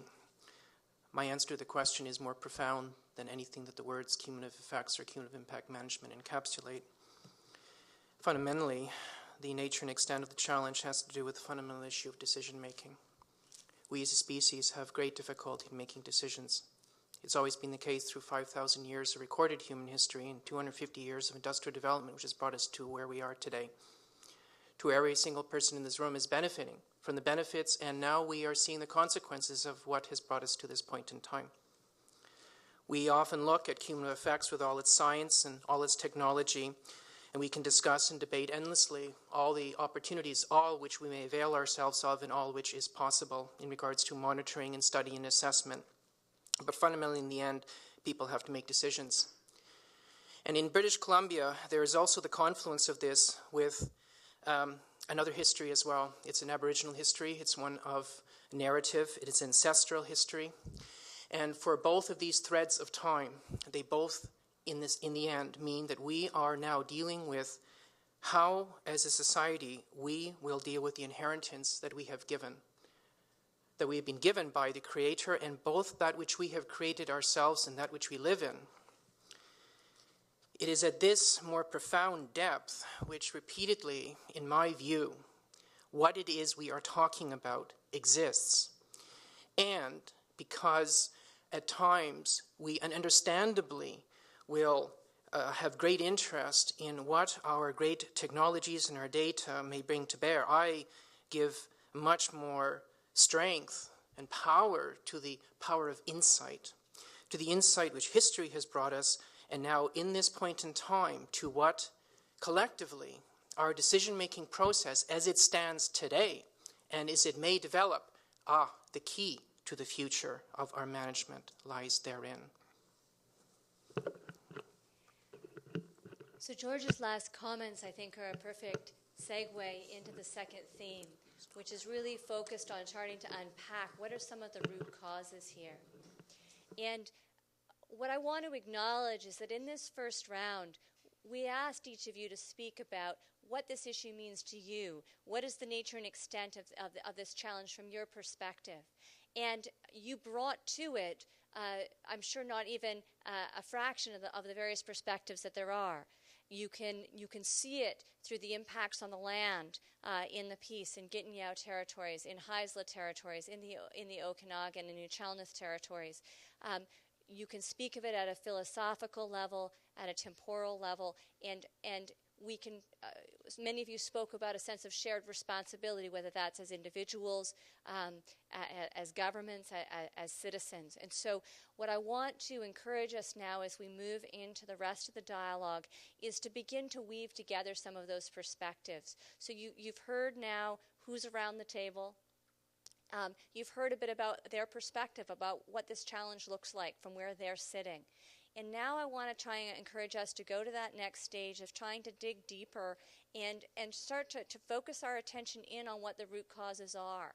And then beyond what the root causes are, what are some of the drivers for change? Because this is complex, it's multifaceted. How do we get to the nub of it in a way that will help us start talking about solutions? So that's my next question back out to you. Many of you have already touched on it. But what do you see as the root cause or the factors that have undermined our ability to deal effectively with cumulative effects? And I'm encouraging you to build on, many of you have already touched on that, so let's build on some of the ideas that have been put on the table, because they're rich and worth building on. Well, thank you very much. I'd like to touch on something that both Denise and George talked about, because I think this is quite relevant. I think it's about wealth. I think it's about recognizing where wealth comes from. Denise talked about alluded to the billions of dollars that are being generated in direct wealth from places like the peace. There's no question about that.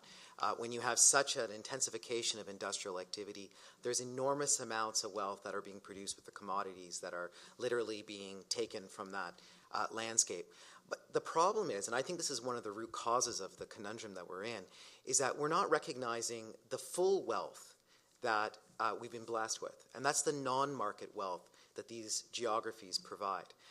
Without being, a little bit too pat here, the reality is trees clean our air, wetlands filter water, they help store enormous amounts of greenhouse gases, thereby helping us fight the climate change problem. They sustain local food for Indigenous and non-Indigenous peoples. And there's a growing awareness internationally that these non-market benefits, which scientists refer to as ecosystem services, are critical to sustaining the health and well-being of communities. The scary thing that I find is that when the world community came together in 2004 and tried to do an assessment on the wealth of this planet, they concluded that 2/3 of the direct benefits that we get from nature are either deemed degraded or they're being used unsustainably. And that's very worrisome because our direct health and well-being is dependent on that. I think if we had a much better understanding and a respect for wealth, including the non-market benefits that we get from nature, that don't show up on anybody's balance sheet anywhere, there's going to be a far greater incentive to actually manage the land in a much more sustainable fashion. And I think it has to get deeper at that level. Thank you. I've got Val, Gwen, Anna Tara. I think we might start going down a very similar path here, because when you start talking about root causes, it leads back to our own behaviors. And often when we're talking about things like how to manage for cumulative effects and the science behind it, we get all this data together and everything we know. We have so many studies that are gathering dust on shelves because they're not being applied. And why they're not being applied is that they come into conflict with the way in which we've structured our communities to behave, how we organize our economies, what we think of as wealth, where we're willing to go and not go in discussions, and leaving a lot of these decisions where humans we're incredibly creative. We're also very adaptable, but we're incredibly creative individually as well as in community, and we've allowed our economy to develop. I think particularly now around this, the individual's idea. And so everybody who brings an idea to the table, that idea has to be considered as in its own individual brilliance.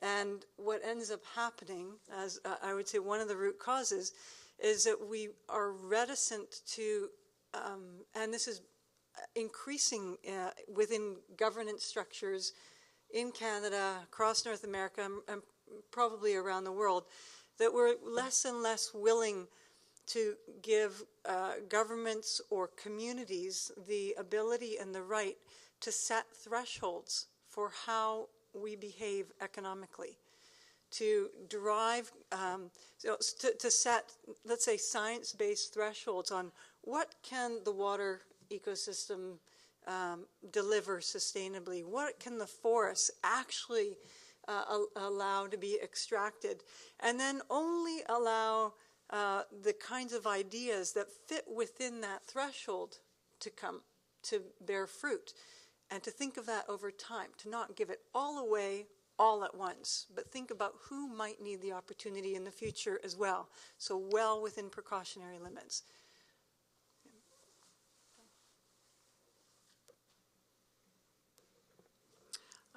I think the root cause relates back to an argument that I always used to have with a neighbor when he was in his 80s and I was in my know-it-all 30s, and I would explain to him how we were going to solve everything, and he would smile and say, "But no species ever voluntarily restricts its own growth, you know, Gwen." And I think that probably he was right. And, I think that our root cause is really that there's just getting to be too many of us, all wanting to live in a way that just puts too much pressure on the planet. And our system of measuring our success by how much our GDP grows, will lead us into oblivion, it seems to me. So either we have to find another way to measure success, or I think that Mother Nature will solve the problem for us, but it might not be pretty. Okay, I have two things. I'll try and be brief. And to start with, the first one it sounds a little bit mundane in the context of what people have been saying, but and not to sound like a technological optimist, but I've heard British Columbia referred to as a banana republic with bigger bananas, and really it's resource dependent economy, and so we're really set up like that. I had a sustainability student, a 22-year-old girl who was a fervent environmentalist from Yukon, and she was talking about the great health benefits and the education benefits they have up there. And I asked the class, well, how are those paid for? And they looked sheepishly and they said, well, it's the mining and the oil and gas. And so they were trying to put together the three stools of sustainability and not really being able to do it. And so I always put it to them that this was a decision that they were going to have to make if they were going to go out in the world and be the future decision makers. And I think that the lack of other economic drivers in the province is certainly affecting the rate of resource development and how we're moving forward with this. The other thing, just very briefly, and this is way over on the philosophical end of things, I think the future is weird, and it's very difficult for human beings to think about the future. It's very difficult for me to think about turning 50. It's difficult for any of us to consider change and how it's going to affect our lives, and to be even able to conceptualize this. And this, I'm sure, impacts our decision-making process. There's a whole branch of psychology that's about the competition between our present selves and our future selves, and the future self always loses out. And so I really have a lot of respect for the First Nations Indigenous knowledge about trying to think about 7 generations and project out into the future. And I'm not sure how we can institutionalize longer-term planning and longer-term decision-making, but it certainly would be a good way to go. Just like to follow up, I forgot to follow up on the last one, on Denise's comment on the reality that we're all faced with, and I'm no stranger to that. You know, I work in environmental issues and consultation and sort of at a governance level for our nation, and there are people who are not employed, and they are people who want jobs, and there are people who want to start their own businesses, and so that is always a balancing that we are trying to achieve as a nation on a daily basis. And so I don't want you to feel isolated or alone in the group, as you mentioned earlier. But just looking at the root causes, I just came from a 2-day LNG bonanza put on by the provincial government, and I'm not being that facetious because I think it was a real, let's put BC on the map globally for LNG, and that's liquefied natural gas, and looking at, I don't know how many the count is up to now, but 5 or 6 potential pipelines across the north, and 2 of those would go through our territory, and others to the south through Gerald's, or the port in Gerald's backyard. And so what we heard from the ministers, the provincial minister speaking there, was clearly, and these were messages to industry. They were messages to the buyers, purchasers of LNG in Korea and Japan and China, and then to the companies that are seeking to operate in our territories. And they said, you know what, we listened to you, and we redrafted our legislation and our policies. You told us what you needed to be a competitor, to make BC a competitor, and we did that. We went and we did it. And I thought back, okay, well, I'm not that old, and well, you said the know-it-all 30s, so still in my know-it-all 30s. But in forestry, it was I believe a vice president of CanFor that went in as a minister and wrote the results-based code, and that sort of opened the way for the forest industry. And now we've got LNG sort of legislation and policies being written by the same companies that government is supposed to be overseeing. And so while I understand that, yes, we all want jobs, we all want some level of lifestyle and comfort in our lives, but I don't know that, will these companies really run for the hills if we are a little more careful and a little more cautious? If they can't write the legislation and the policies, are they going to go off to the next banana republic? So that's my response to that question. I've got Lindsay, Mark, Gerald. Okay, further to a number of other comments, for me, the heart of the challenge and the failure to date is our inability to manage pace and scale of resource development. And as soon as you start talking about pace and scale, you get into the question of how prepared are governments at any level to effectively stay ahead of the curve with respect to managing the impacts that result from resource development. And I think everyone in the room here is familiar with the challenges that governments of any size face when the pace and scale of development is left solely to the market as the regulator of pace and scale. The other option, at the other extreme, of course, is the Soviet 5-year plan.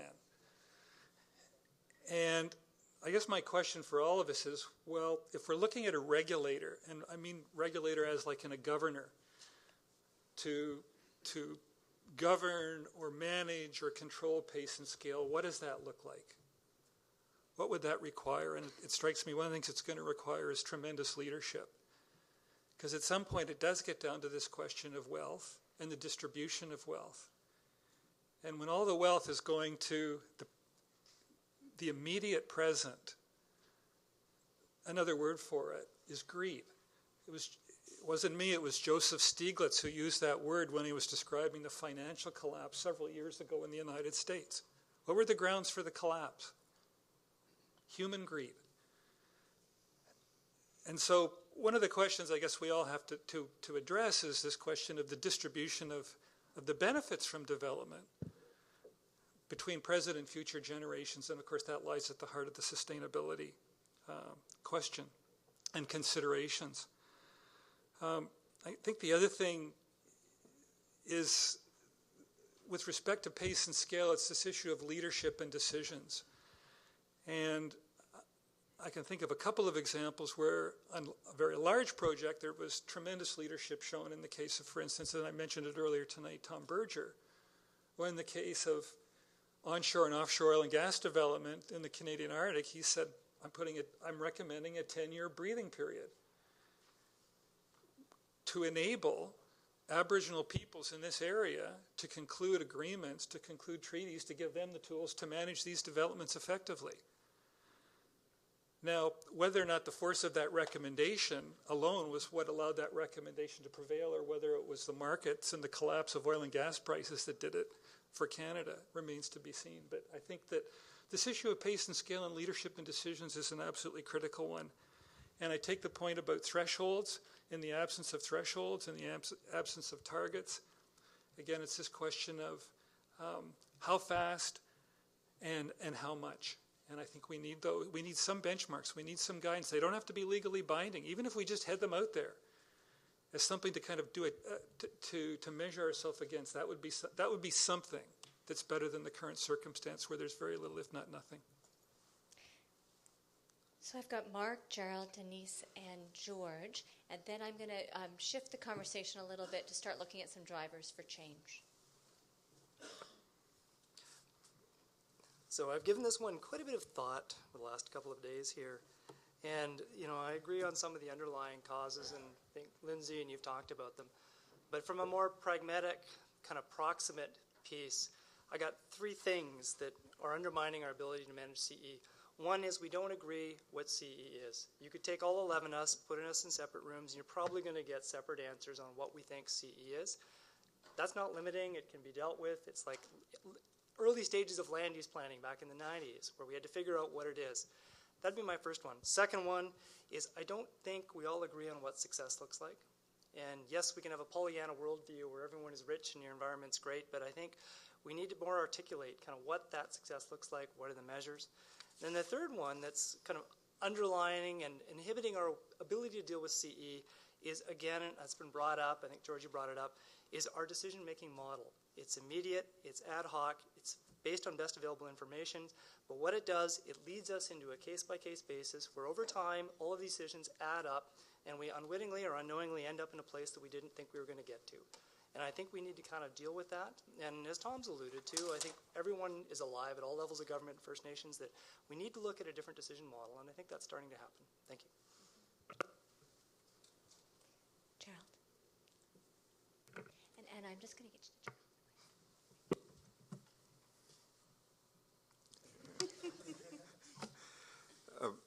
Thank you. I think I've said this already, but I'll repeat it because we're slow learners as human beings. The evidence has been there for a long time, I think, or a relatively long time. Dennis Hayes, the organizer of the first Earth Day, or I think he was the organizer of the first Earth Day. I heard him say one time in a speech that in reference to developing countries, he said, not only can't they have what we've got, we can't keep what we have. And I believe the book was called A Short History of Progress. What is the author's name? Ronald Wright. I heard him speak on it on CBC, and we're doing exactly what those societies or civilizations that imploded, as he described them, we're going down the same path. And that's why I say we're slow learners. I think we're looking at root causes. What has undermined our ability to manage these effects? I haven't read these books right through, but I'm a great skimmer.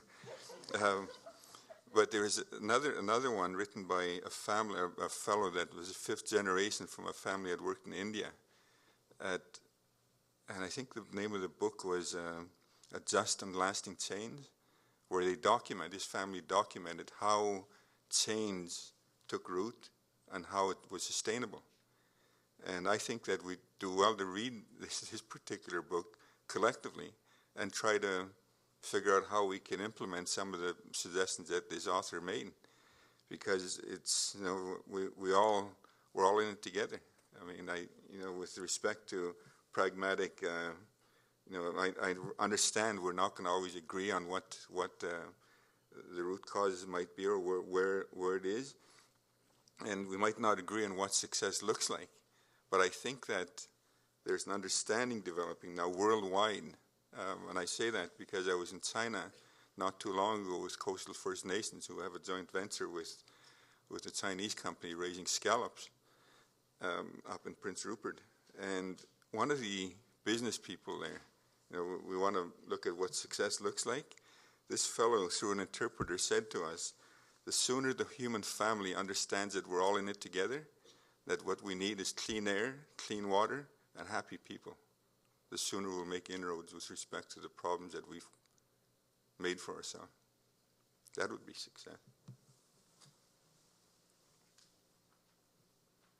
I forget who mentioned it, but I think population growth, we're 7 billion right now. We're heading for 9 billion.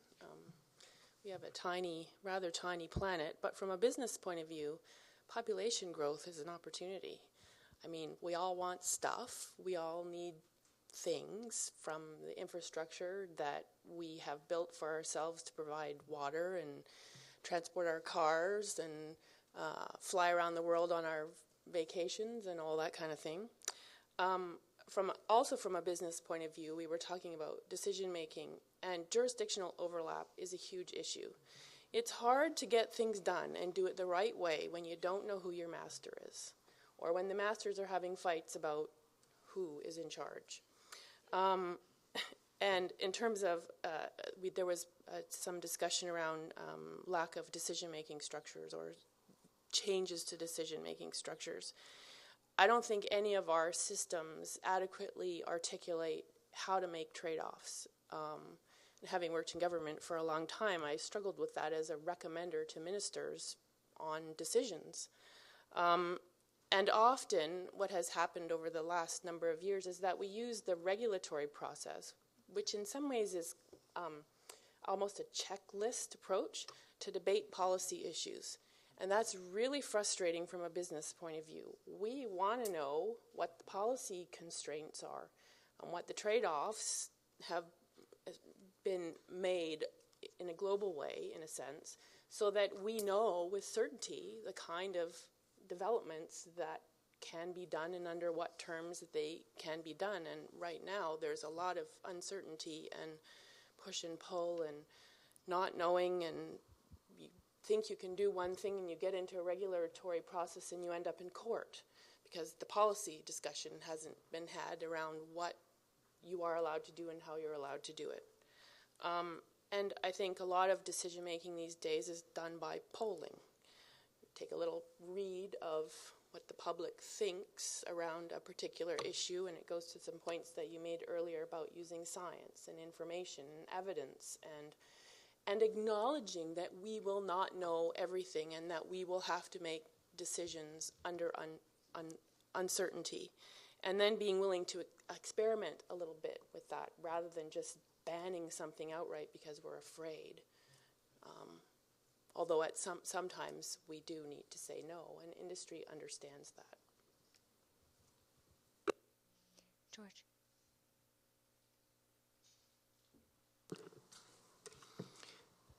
The root cause of cumulative effects is humans doing exactly what we do and what we do best. Everything that's happening out there is for a benefit. After all, why are the things we are doing being done? They are done because we benefit from them. You know, on a global basis, cumulative effects, historically, the greatest, and to this day, is the large-scale landscape transformation due to agricultural productivity. Along with the denuding of the great forests of Europe and the Mediterranean. And if you cast forward to where we are today, that hasn't necessarily changed. There is, on one hand, the ultimate irony in what we're dealing with, and that is that cumulative effects is about fundamentally what we are. There's, however, a catch, isn't there? The fine print. It had to catch up to us. And I believe, and to conclude on this point and to go back a few minutes, indeed, I suggest, and within this point lies a possible solution, and that is the accounting of a different measure of wealth. And we gain enormous benefit, which we must never forget in regards to all these endeavors and actions which we pursue in the landscape, which, and one of the reasons I brought up agriculture is we need to remind ourselves it is not massive amounts of steel that so much gains the attention these days. Yes, it has its part, but there is much more. Again, whether it's agricultural or urban landscape conversion, what have you. Cumulative effects is everything we do out there. That's my street level answer. We can get really complicated beyond that, but that's it. And if that's the case, and again, just to conclude, I believe that, to summarize, the root cause is doing what we do. The cause then leads us to challenging our ability in order to do what at the moment has largely been viewed as almost far too difficult to even imagine, and that is compromise. and that is that compromise in the full insight and understanding as to what that beneficial aspect of the work we do is, plus the wealth, the natural accounted wealth as well, and a decision-making process that can weigh that before us. Thank you. So as we move into the final segment of the evening, the idea is to challenge ourselves to begin to think about the values, the principles, and the strategies that would help us start to craft solutions to this challenge. And as we move into this last part of the evening, I want to challenge a bit the notion that there is a lack of shared understanding. And I just want to reflect back that in listening to all of the remarks that have been made this evening, I haven't heard one person say, things are great. There is no challenge on the landscape out there that we have to deal with. Of course, we see it from different perspectives. We experience it differently. But I think that all of you spoke in your own way to a challenge that must be addressed. When it comes to root causes, many of you went to some deeper places, talking about human nature, about who we are as people, but also our structures as a society, the way we make decisions, our laws and policies, and the way that they hardwire us into particular forms of action, the way we make decisions about what we value and what wealth is. And so on that sort of imperfect foundation and some of those threads, we're going to move now to start talking about not the nitty-gritty, the technical solutions, but asking you to think about the values, the principles, some of the higher-level strategies that we might put in place to help address this challenge. How might more effective management of cumulative effects be accomplished in BC today? And Val got her hand in there on the first round. Did you still want to speak to that? Or you on the last other? You were next on the list. I thought you were trying to sneak in at the beginning. Yeah, actually, I was still back on drivers, but we'll move forward to the next question, and I'll try and get it all together in one. So, and I want to put in a plug, actually, to West Coast Environmental Law's most recent report, because in the report on where the gaps are that prevent us from actually achieving conservation strategies, you actually get to some of those broader principles. That one of the ways we need to address cumulative effects and cumulative impacts is by kind of combing through the laws and policies that we currently have and taking a really good, honest look at how they currently actually hardwire or prevent us from addressing the conservation that, even though we hold the values, we don't allow, right? So capping timber supply impacts to 1% when you're trying to protect biological diversity is it's like we have the value that we want the conservation, and then we have the law that actually prevents it. So we have to get rid of that crap. We have to comb through these laws and policies and get rid of the bad stuff that prevents us from actually achieving our goals. And it's the irony that we want to protect biodiversity. We have it instituted in these kind of higher level values, and then when we get to the ground level work, we're prevented from actually accomplishing it. So that's one way of addressing the challenge. The other way, I just want to speak to Denise's points, is that the drivers are our consumption.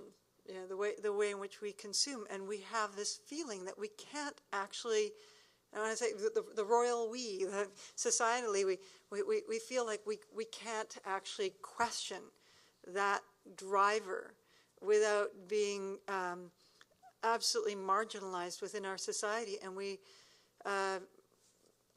my organization has spent the last 12 years going to major corporations and asking them to change their consumption patterns, to actually stop using wood from endangered forests, to stop using paper that comes from endangered forests, to increase their recycled content to actually voluntarily, not wait for legislation to start behaving in a more responsible manner. So from a values perspective, it has to come both from the legislative side and it has to be driven from the consumptive behavior piece. Those values together, not that we're forced to do everything by law, but that we're also voluntarily contributing, will create the kind of shifts that allow us to push through some of what's currently considered conflicting behavioral patterns, our values conflicting with the economic desires. So I've got Faisal waiting, and as we move into this next section, as we're really trying to unpack the values and the principles and the strategies that might start moving us towards solutions, I really encourage people to listen and build on ideas as they come out, because we want to make sure we really give everyone a chance to engage, and also for you to engage with each other as we go through this last section. So Faisal. Sure. The most exciting thing that I'm seeing right now in terms of managing the land base in a much more sustainable way is coming from the First Nations. I work a lot in Manitoba where 5 First Nations have come together to establish this massive UNESCO World Heritage Site that's close to 80,000 square kilometers. In Northern Ontario, the Premier has now committed to protecting a minimum of half of the Northern Boreal Forest. The Quebec government has said that they're going to do the same thing with Plan Nord. If you look at the northeastern place of this province, where I put some attention to, less than 4% of that landscape has been permanently protected.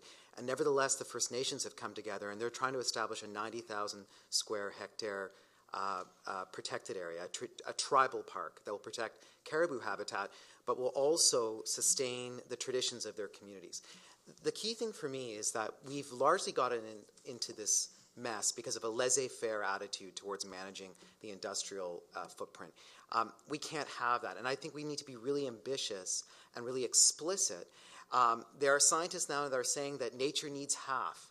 We need to commit at least half of the land base explicitly to biodiversity conservation. It may not be parks and protected areas. It may be indigenous tribal protected areas or reserves or some form of enlightened management. But before we start talking about tinkering on the land base in terms of how we accommodate different industrial interests, I say let's take stock of what we have, the true wealth of this province, and protect it. Okay, so we have the gauntlet laid down by our colleagues from Forest Ethics Solutions and the David Suzuki Foundation. I just want to pause for a second and give everyone at the table a chance to reflect a bit. And who would like to delve in? Just give a sec to reflect on this question, the values, principles, and strategies. Who's going to be?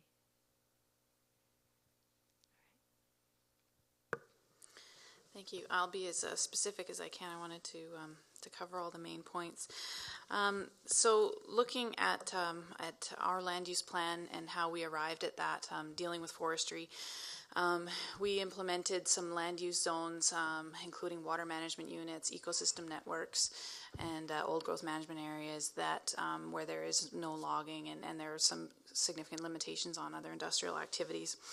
And we did a risk analysis of what would happen if we did nothing, and what would our long-term risk to the land and the ecosystem functioning or the ecological functioning. And we looked at that, 100 years plus for long-term.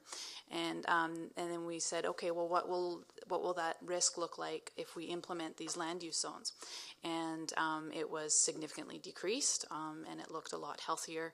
And that was really our saying, okay, we're agreeing to this land use plan based on that 100-year projection. So having said that, in terms of the values and principles and strategies, what we would like to see is an ecologically based scope for cumulative effects, something that makes sense in terms of how species and ecosystems work, how they, where they live, and what are their needs, as opposed to what are the administrative boundaries that provincial governments have implemented. And so we're currently involved with a pilot project that the BC government is putting forward to deal with cumulative impacts in our region. region. And there's a project scope area or project study area that's being defined, and it's based on, timber supply areas and different administrative boundaries that really have nothing to do with the way ecosystems function. And so our main objective is long-term, is upholding our laws using the best available sound science. We are not averse to science and the benefits that it can bring in terms of making informed decisions. Following that, we've talked a little bit about thresholds. I thought we would talk a little more about it. So if any of our experts want to speak to it, I'd be really happy to hear. And some of the immediate concerns from industries when you say there's a threshold for salmon or there's a threshold for moose populations, is that there's who's going to be the last in the race? Are you going to be the one to tip the population over? And so it just creates this fear and anxiety in industry. And so governments have started to call them management triggers. There's certain points in where there has to be an action taken by government. So what we would like to see is more targets for both the population numbers of different species, but also habitat targets. How much habitat do we need in our territory to sustain the moose, to sustain the salmon and the grizzly and all of those things. And so, not just looking at species in isolation, but looking at where they live and making sure that they have that home as a target in our planning and in our decision making. And then lastly is just following on that fear and anxiety that we've heard from industry is necessity is the mother of invention, and there are a lot of smart and capable companies, and encouraging them, I guess, to work more collaboratively, which is kind of difficult when they're in competition with one another, but having more of a shared responsibility for maintaining and improving conditions on the land, as opposed to seeing it as a threat to their business, but just being part of partnerships with First Nations and being there for the long haul, as opposed to, really it is the short-term gain. So that's a major shift. But we've heard from some companies that what you were saying, just tell us what the rules of the game are and make it transparent and clear. And so that's what we're really trying to do in Gittineau, is to engage with companies and make that as clear as possible. I've got Lindsay and Anna. Anyone else who wants to? Thanks very much. Just with respect to strategies and values, I'd like to suggest one strategy is to establish a very clear net benefit test when it comes to evaluating developments. And certainly the federal government, with respect to weighing foreign investments in Canada, has used, although I'm not completely familiar with the content of the test, but talks about the net benefit test. And I think that there's a lot to like about it, because I think that net benefit test takes us into an area that Denise was referring to, which is the area of trade-offs. It's not all upside and it's not all downside, and I think we need to be explicit and we need to be transparent about what the trade-offs are. And of course, what you're looking to get out of a net benefit test is to answer the very simple question at the end of the day: are we going to be better off or are we not? It's very simple. And I think that to inform that test, I would recommend that there are sustainability criteria that would apply to the test. So we're thinking about future generations as well as the present. We're thinking about the distribution of wealth and opportunities between urban centers and the rural landscape. We're thinking about the distribution of adverse and negative effects across our landscapes, the trade-offs between Vancouver and Hudson Hope. So I think the net benefit test is a critical one. And part of that test, some speakers tonight have spoken to the importance of information and evidence. And I think our decisions need to be evidence-based. And they need to be transparent in that regard. A number of people talked about the good information that's out there, and I agree there's a lot of good information out there, and it would be nice to see it inform the decisions that are being made. In addition to that, I'd suggest that collaboration, before I get into collaboration, another point is with respect to risk, and this is a point Denise made as well, is I think we need to take a much more tolerant view with respect to risk. We've spent a lot of time talking about, and with legitimate concern being focusing on precaution. And I think precaution is an important part of it, but the flip side of that coin is risk, and we all assume a certain degree of risk, obviously, in our day-to-day activities, and I think in many respects with our risk judgments, we're very, very naive and not very informed about evaluating the risks that are associated with various projects. Collaboration, whether we like it or not, it's the only way forward. When we look at these cumulative effects across the temporal and spatial scales that we're talking about, many, many different constituencies are involved, and we're either all in it or some are going to be on the outside looking in and be disadvantaged as a consequence. And finally, with respect to targets, I think it's a really good point that Tara makes, that thresholds has a connotation. I'm happy with any language that simply speaks to a reference that we can start to kind of measure against, and they don't have to be legally binding. Obviously, we have regulatory thresholds, but we can have cautionary thresholds, we can have social thresholds, we can have thresholds based upon what feels right at the moment and revisit those, but I do think we need benchmarks that we can measure our direction and our pace and scale against. Anna and then Denise.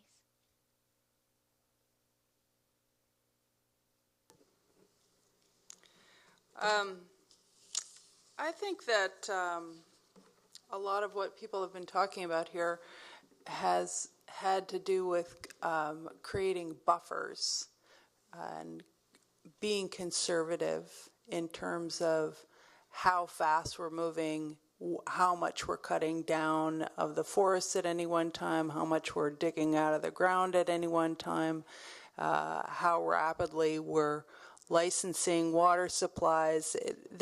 I think that there was a lot of stuff in the report that you circulated that was about resilience and how resilience would create some.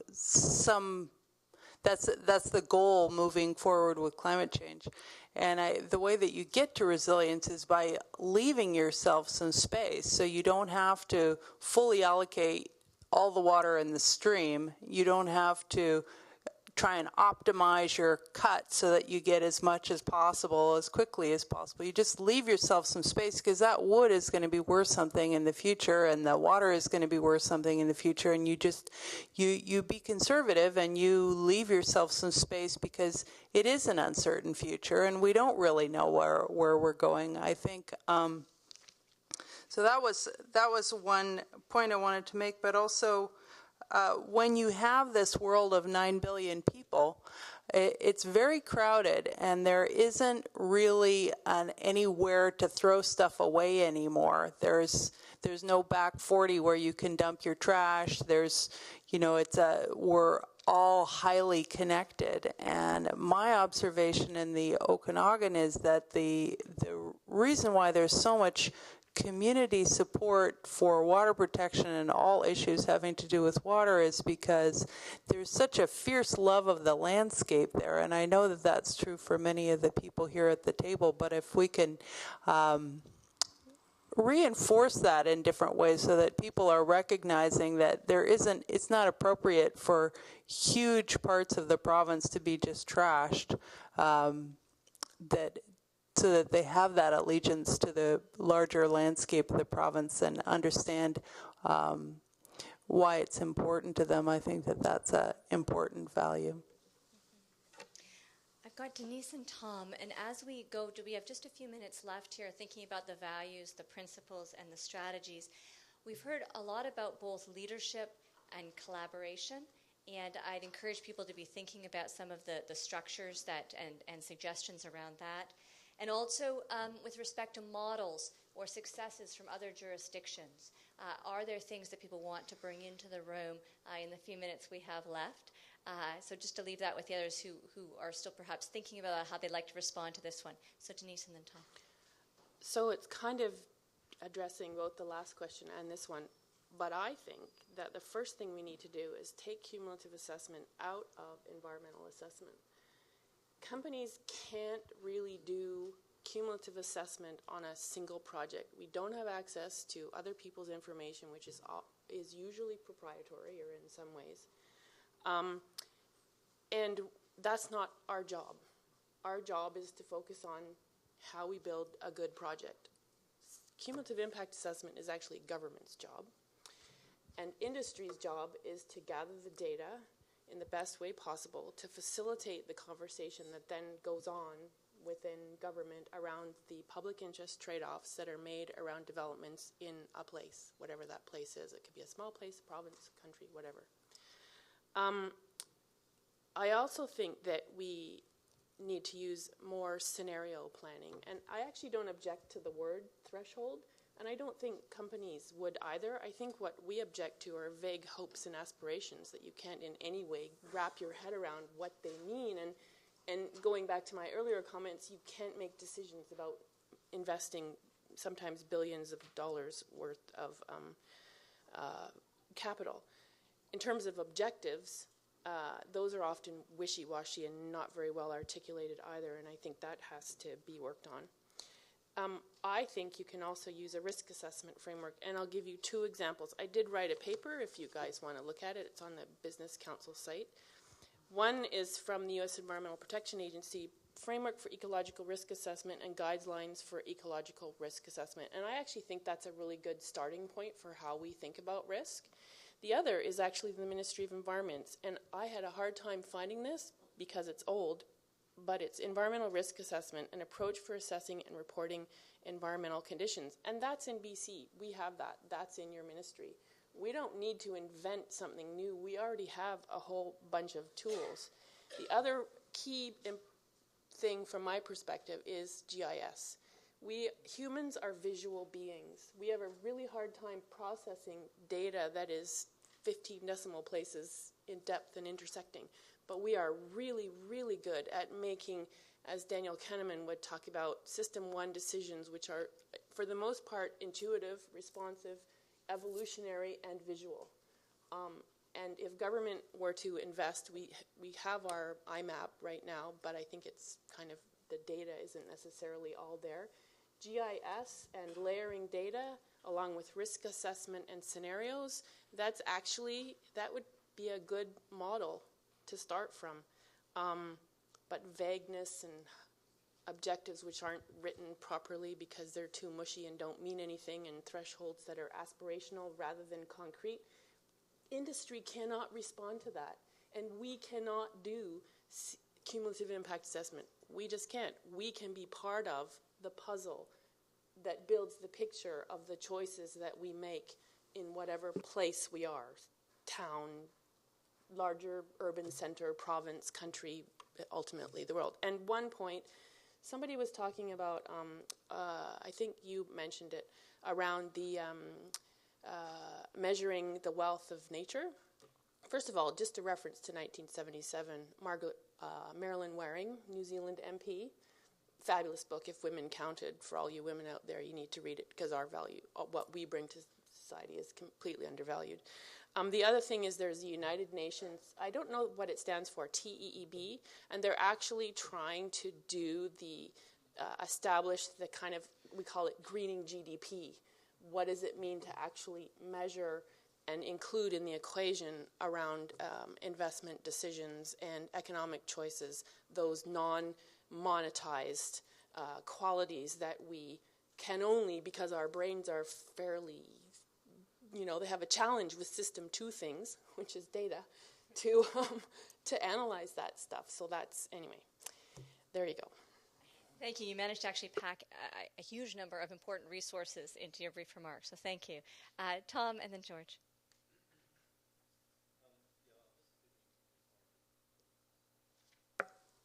Just respond to the theme here around principles and strategies and values. I just, when we approach the word value in government, and maybe it's a government speak, but we're talking about legally identified values that have been arrived at somehow, either through a land use planning, through a government area regulation under FERPA. And those are the values that we've identified that we want to be able to track. How you arrive at them is often through discussions like this or discussions through other kinds of public forums, and they're very important. They're important because this is what society has arrived at, but we also want to be able to use them for management decisions. And the key thing about values is that I think they need to be something that we can measure and we can track with some reasonable degree of accuracy and precision. So they might be things like mule deer, like grizzly bear, like steelhead. They could also be around economic activity. They could be around drinking water. Those are the values that I think are useful and can be applied, and people can then track them. And they go to the transparency that I think that people look for in decision making, and hope that government has been able to arrive at these decisions and considered all of these different trade-offs. And they are trade-off decisions that we're often struggling with. And being able to do a better job around that, I think, comes to having a really, robust monitoring system, but also an ability to be transparent, that people can see what we're doing, how we're tracking, and even, use the use of technology and be able to get onto sites and find out what's happening with the different values. So, I'll stop there. George and Val?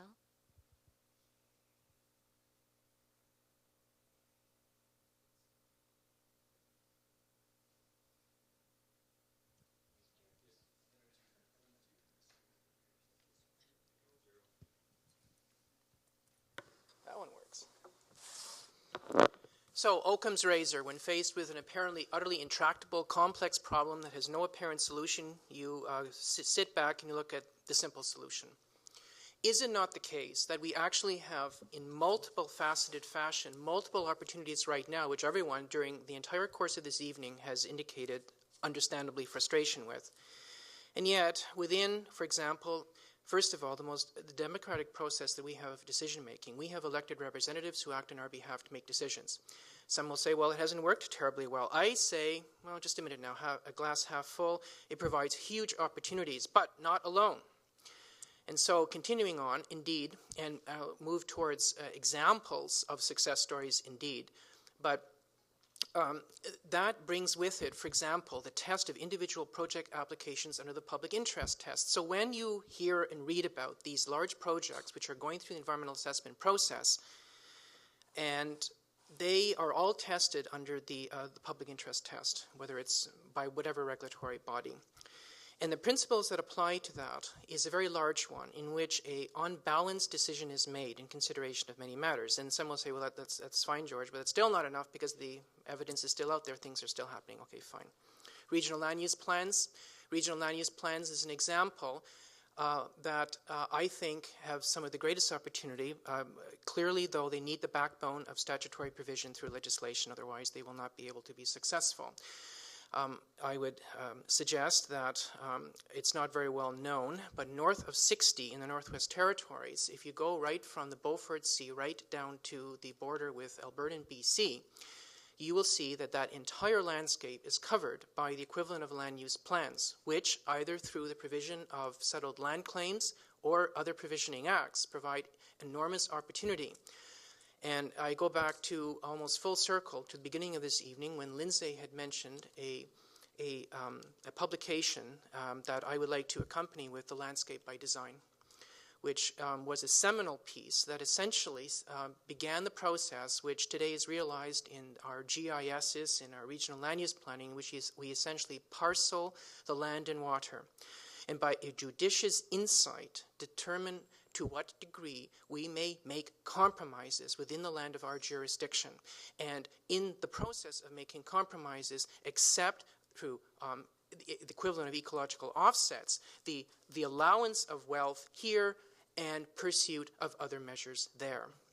And so to conclude, the sum total of these opportunities is perhaps lying within, ironically, that which has been viewed as, in a sense, symbols of failure, in my mind, fine-tuned, advanced, adaptively and evolutionary-wise, provide a huge opportunity in of themselves, because there is no miracle override yet, which has yet presented itself to avail itself, that may descend upon us and allow this overriding decision to be made.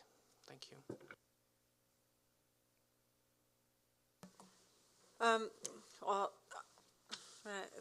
I've learned a lot at this, and I feel like going home and reading a bunch of books and some getting some websites that I need to go to. My experience is limited. I work in British Columbia, and I've worked on very specific land use plans, and I think that there's a set of values that are embedded in the Great Barrier Rainforest agreements that could be applied across the rest of the province with some good effect, taking into account some of the other pieces of information that we've heard today. So applying the principles of ecosystem-based management, which were made very clear in the ecosystem-based management handbook, which incorporate the values of maintaining the ecosystem and then managing ourselves within those bounds rather than trying to manage the ecosystem to fit our needs. It's flipping management on the idea on its head is an interesting set of principles. It's the way that that was a philosophy, and we didn't know how to implement it when we started in 2006, and we've spent the last 7 years now trying to, and to some degree successfully, applying those principles into specific strategies and objectives within forestry. So how to actually manage multiple companies across a very large landscape so that one company couldn't grab everything at one point and exhaust all the available ecosystem service that was available within the threshold. Right? So there's practical ways to actually put this out on the land. It's not been without trouble. It's not the only model. There are models in the Muskoka region. The Taku River Agreement provides, and these are kind of models. They're pilots, which we're looking now to refine and see how they work over time, make them durable. One of the principles and strategies within the Great Barrier Rainforest Agreements is the principle of adaptive management, of having the idea and the strategy for continuous monitoring and adaptation, being open to that, I think is very important. In this discussion, we've talked about cumulative impacts as the impacts of a variety of different decisions. We've talked about it as a variety of different industrial activities at once. So, forestry, oil and gas, water use, we've talked about it as the cumulative impact over time of the same industrial activity on a land base. One industry, many years, one big cumulative impact. So there's a variety of ways to look at it. And the strategies that we can use are to look at existing solutions, refine them, expand them across, and institutionalize them in law and policy and practice. I have to say that law and policy is a leadership decision. I also feel that strongly that there are voluntary values and policies and practices that don't have to be legislated, and that we can insist as cultures, as communities, be applied to how business operates. This is the social license aspect that and I come back to, we have had reticence to say that business has to operate within a set of social license. I would say that to a grand degree, we all feel it's outside of that social license, and somehow it keeps on going. So from a value perspective, allowing social license values greater influence in decision making is important. So Lindsay and Gerald are waiting, and it's pretty much going to take us to the point where we want to open things up for our audience to finally have their say and ask some questions. I do want to do just a quick check-in, though, and sort of scan around the table here. We've got Lindsay and Gerald. Is there anyone else who is feeling that there was something that they really wanted to say in the main part of the dialogue that they haven't had a chance to? I just want to be checking, because some of you have had a little bit more of a chance than others. So while Lindsay and Gerald are making the remarks, you can consider if there's something burning that's been missed, and you will also have the chance to continue as the audience begins now to engage, of course. Well, just very briefly, I'm solidly on board with the ideas of both Valerie and Denise, and I think, Valerie, you've left us in a nice place at this point in the evening of a lot has been accomplished, and there are some models out there. And I'm not familiar with why some of them have gone off the rails, if you will.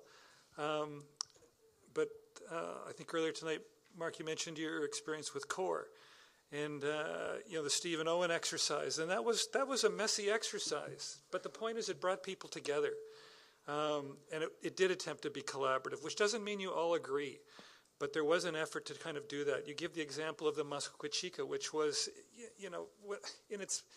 in the moment of its creation, just a really, really unique approach to managing a landscape where there are high conservation values on the one hand and high resource values on the other. Why these have gone the way they have, or off the rails, if you will, I'm not familiar with because I don't live here. But I think it's a good reminder that there are some tools out there that have been used. I'm not sure that they've exhausted themselves or they don't bear a second and third look. Similarly with the land use plans, the LRMPs, and so on. I know they're flawed, and some of them are flawed. Some of them due to issues of process and so on. But as a landscape tool, these are really, really critical tools, I think, that we've got to be looking at. And then finally, with respect to structure, once upon a time, there was a phenomenon in Canada called the roundtables on economy and the environment. And sadly, many of them have fallen into disuse or been abolished. And I think there's a lot to like about them because, again, from the standpoint of collaboration, bringing the perspectives of labor, bringing the perspectives of environmentalists, bringing the perspective of the resource industry, of government, and so on to bear. They're wonderful forums, not unlike completely very similar to tonight in many respects. And I think these are things that, bear going back and thinking and taking a second look at.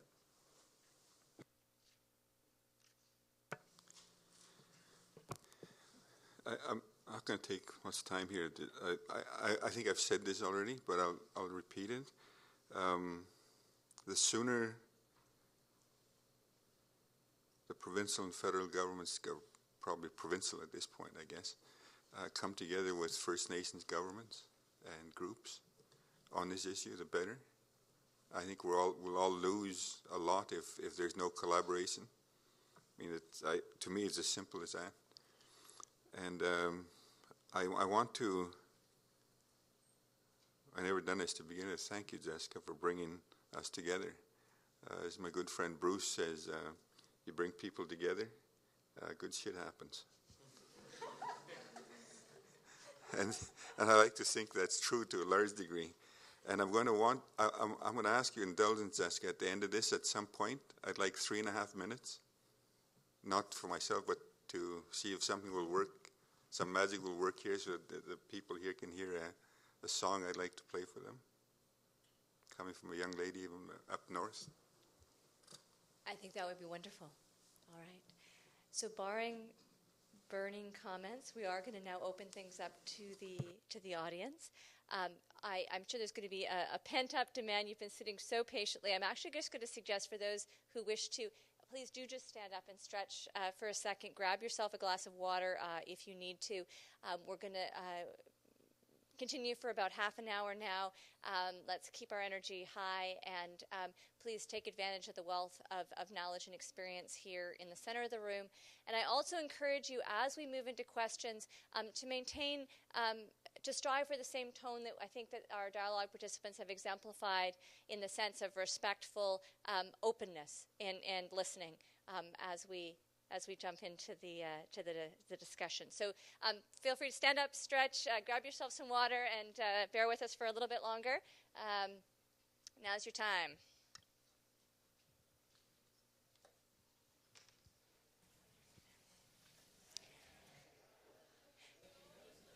But I'm going to take the first question in 1 minute, so don't go far.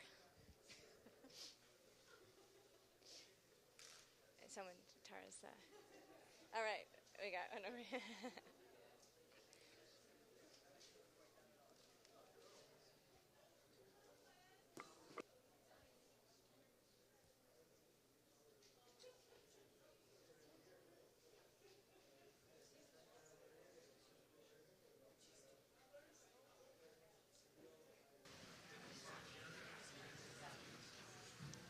Okay. Those of you who are able to stay on, please do. Let's take our seats, finish that stretch. If you're still grabbing water, by all means, make your way back to your seats.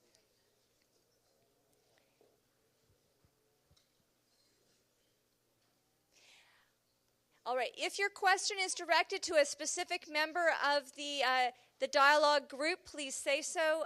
And our first question's over here.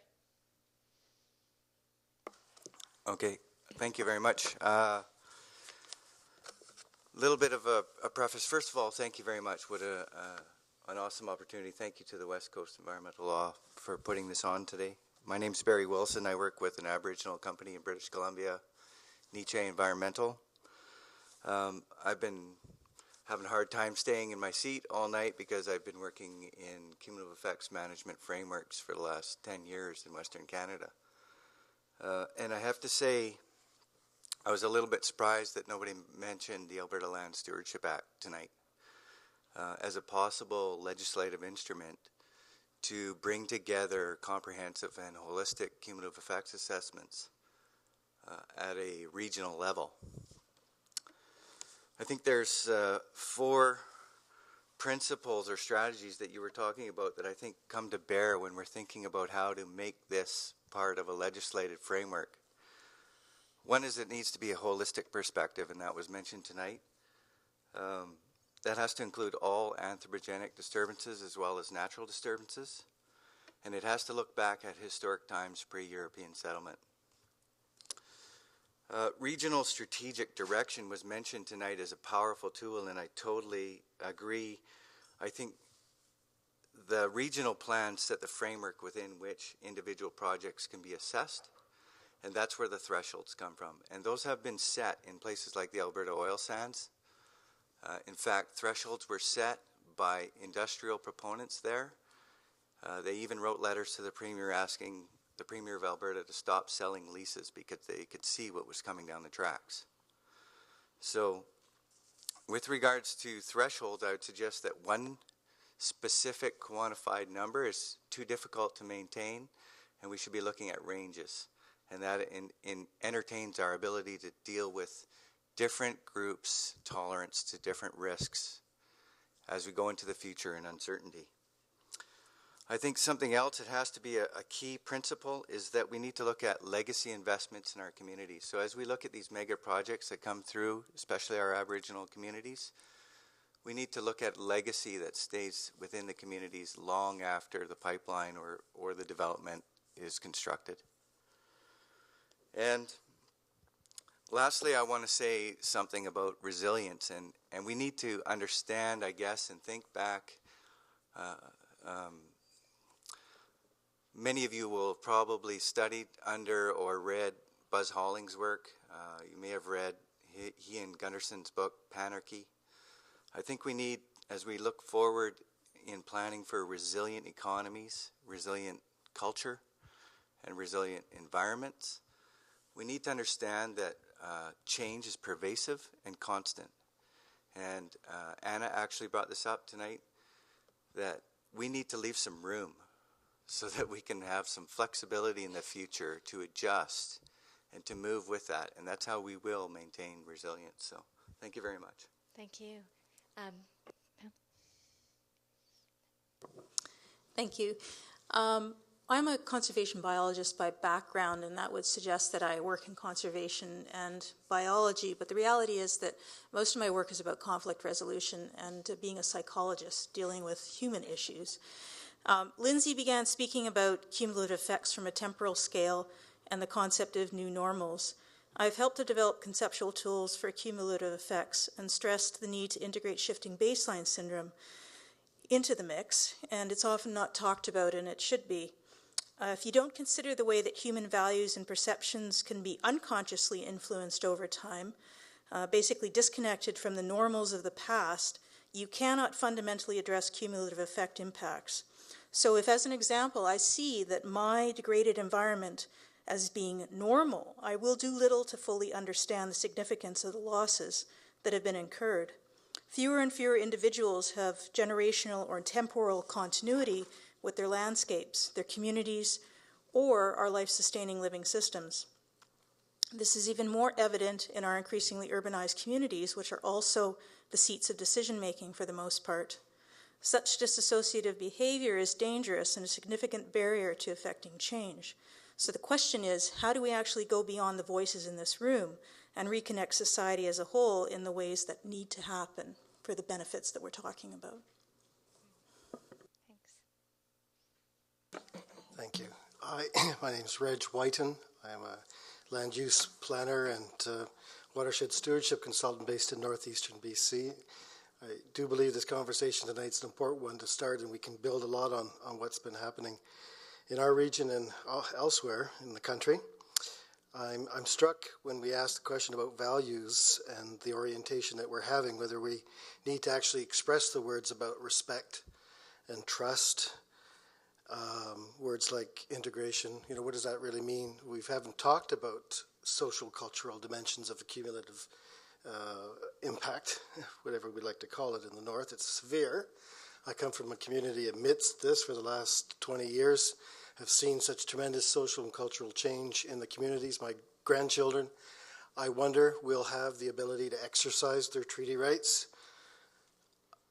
I think it's a de facto loss of treaty rights because of so much development. Areas they won't go, we simply will not go to anymore. And I'm always struck, Jessica, you recall 20 years ago when we came to the West Coast Environmental Law asking for funds to challenge indiscriminate spraying of herbicides. The elders didn't say, how much can we manage? They said, we cannot have this on our critical use areas. They didn't say how much herbicide is good for us to ingest. We just simply understood that it kills moose food and it knocks the moose out of the country for 3 to 5 years. And they won an environmental appeal board. That environmental appeal board was subsequently basically shut down. And it was an interesting exercise for us in Treaty 8 country to see just where the legal levers really are in implementing the treaty. And we've always known that protecting the water and soil will protect the animals. So if we can focus on those, I work in the area of community and urban water stewardship. And I think if we can get to those plans, the water stewardship plans, the integrated management plans, the LRMPs, and say, are we protecting the headwaters like the sacred headwaters in the territory, Gerald, Amos? Then maybe we are actually doing something to set some sort of caps. And I wonder about the luxury of time and a process then to actually ensure that we can review some of those plans to see, are they actually achieving it? Let's look at the planning frameworks. Are they all economic-based land use plans? Maybe we need more ecosystem-based regional land use plans.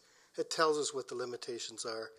Focus on community watersheds. Anna's been working a long time on the water board down in the Okanagan. That is a model for us to talk about this discussion, to say, where are some of the issues and the challenges that fundamentally we can't negotiate, which is our clean air and water, and maybe, Gerald, then we can all be happy.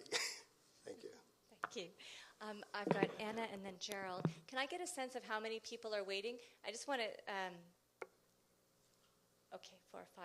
Okay, so we have about 10 minutes, and so I know there is so much wisdom in the room. I just ask you to be respectful of others who are waiting as you share your comments, or perhaps ask some further questions of folks in the center. Thank you. And I'd like to thank all the panel members for sharing their stories and their thoughts with us tonight. It's been a really stimulating dialogue.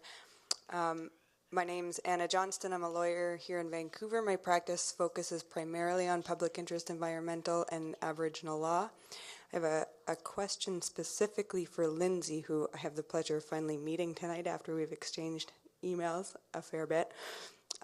I was hoping that you could expand a little bit more on the notion that you cautioned against earlier on in the discussion about embedding the past in the current baseline, and then what it means to ensure the effects of past projects and activities are considered in environmental assessment or in cumulative effects assessment and management. And as a backdrop to that, I'd just like to refer to the environmental assessment of the Site C Dam project. There's been some discussion tonight of the cumulative impacts of development in the Peace region, and So the BC Environmental Assessment Office user guide specifies that cumulative impacts includes past projects. And in BC Hydro's recent draft environmental impact statement that it just posted, it defined the baseline that it will be using for the cumulative effects assessment as September 5th, 2012. Okay, so there's a lot there. Should we get Lindsay to quickly respond and then probably hook the two of you up to go deeper later? Thanks. Thanks. Well, agreed on the last part of your comments. It is to my reading, it is as you describe it. I thought the earlier comment, though, and I'm sorry I don't know your name, but thank you, Pamela, that your comments were bang on with respect to the good reasons for why you do want to unpack, if you will, the historic baseline, because it strikes me that one of the great treasures of traditional knowledge, because it is transgenerational knowledge, is you do get that, if you will, that transfer of what we have and what has been lost over time. And the problem with packing the historic baseline, 20 years, 30 years, 40 years back, into the current baseline, is you lose all of the pulses that have occurred over on a landscape and with the people over time, and how that landscape has responded over time. And so you're really deficient with respect to, if you will, the kind of the dynamic effect of human activity and natural disturbances on your landscape. Gerald?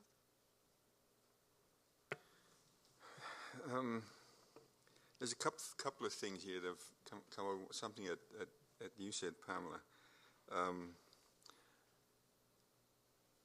I listened to a fellow, a poet, an environmentalist, up in Rupert. It must have been 30 years ago now, when I was quite young.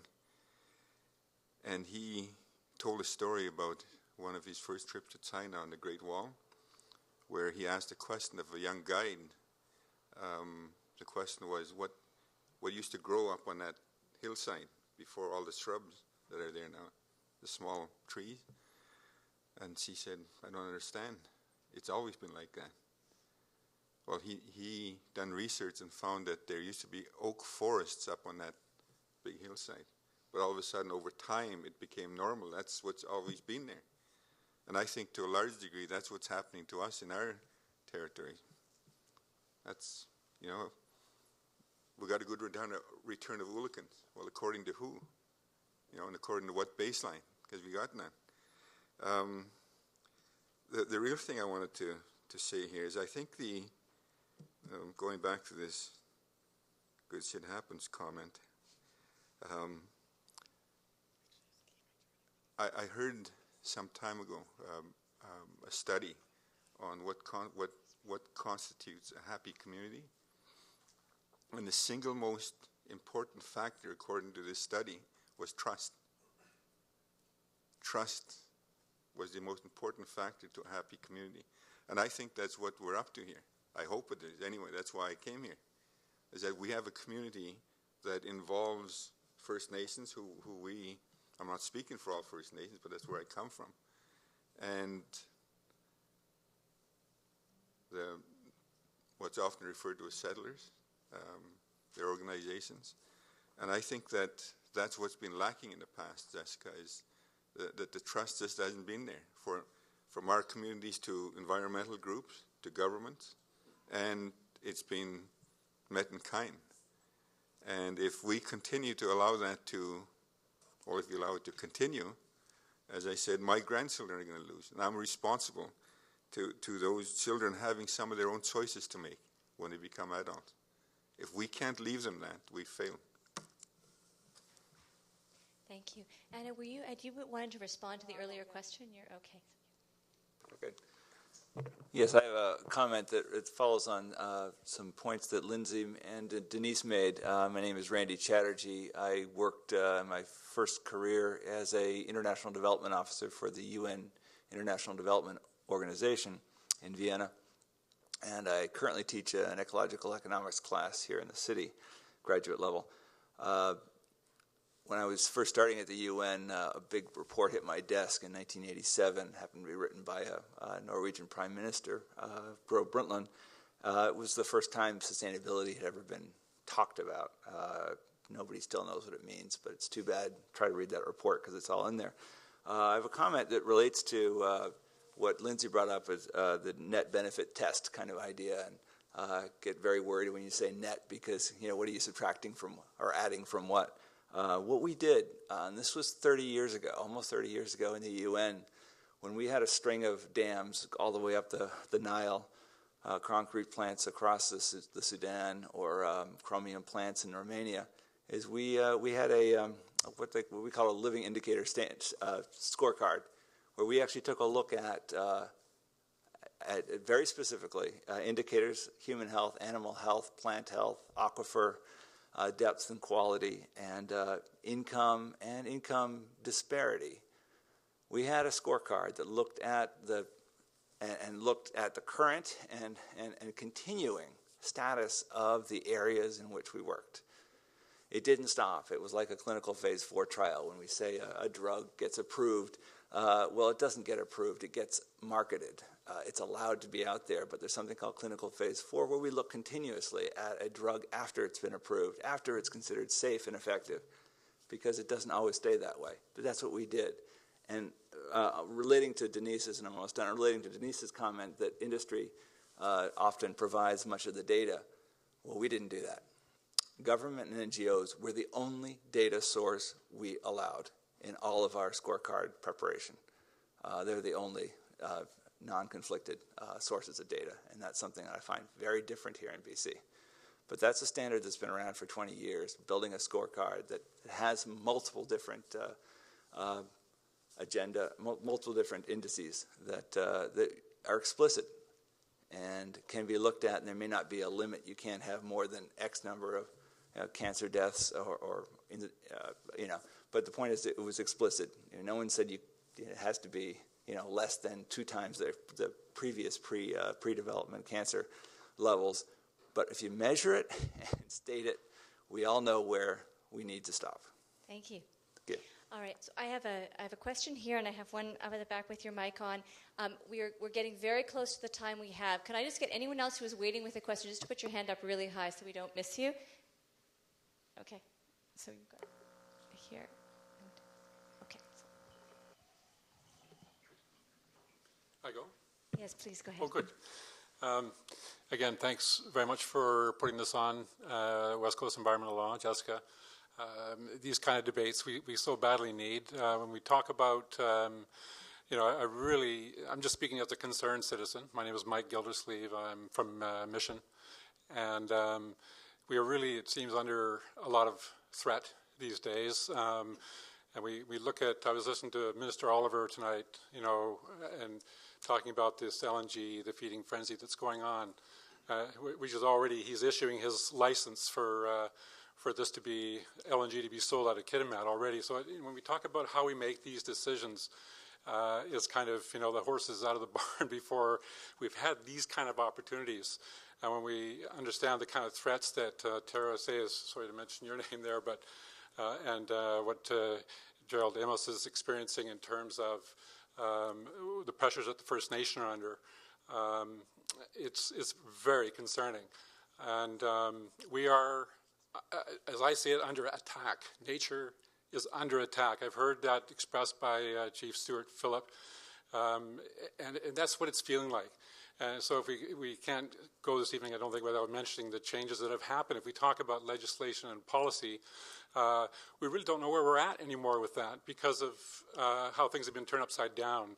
Bill C-38 and C-45 and that have been happening, and these grand pronouncements of Christy Clark on the LNG, whether any mention of unceded, this is happening on unceded territory, that there's environmental regulations, that there's areas in the States and in Quebec that are not allowing this to happen, and the fracking I'm referring to.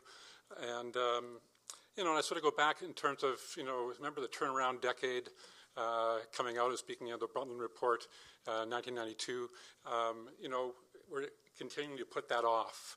And so I'm really feeling this is urgent. now, and I so appreciate you bringing this together. Idle No More is, I think, I see it as a glimmer, more than a glimmer of hope, and I think we all need to, if we can't rise to the level even of the students in Quebec, that kind of street, it is more than that urgent, how the laws are changing underneath our feet at this point. And so cumulative effects, I think the challenge is, again, agreeing, and thank you for allowing me to make a few comments. No, thank you. How do we land all of these pieces in some form of decision-making structure or institutional framework that delivers for us? A big question for the end of the night. What I'm going to do is come back to the dialogue participants. I'm going to get Gerald to queue up what you need to, and just ask if there's any final reflections on those last comments, Val. Yeah, so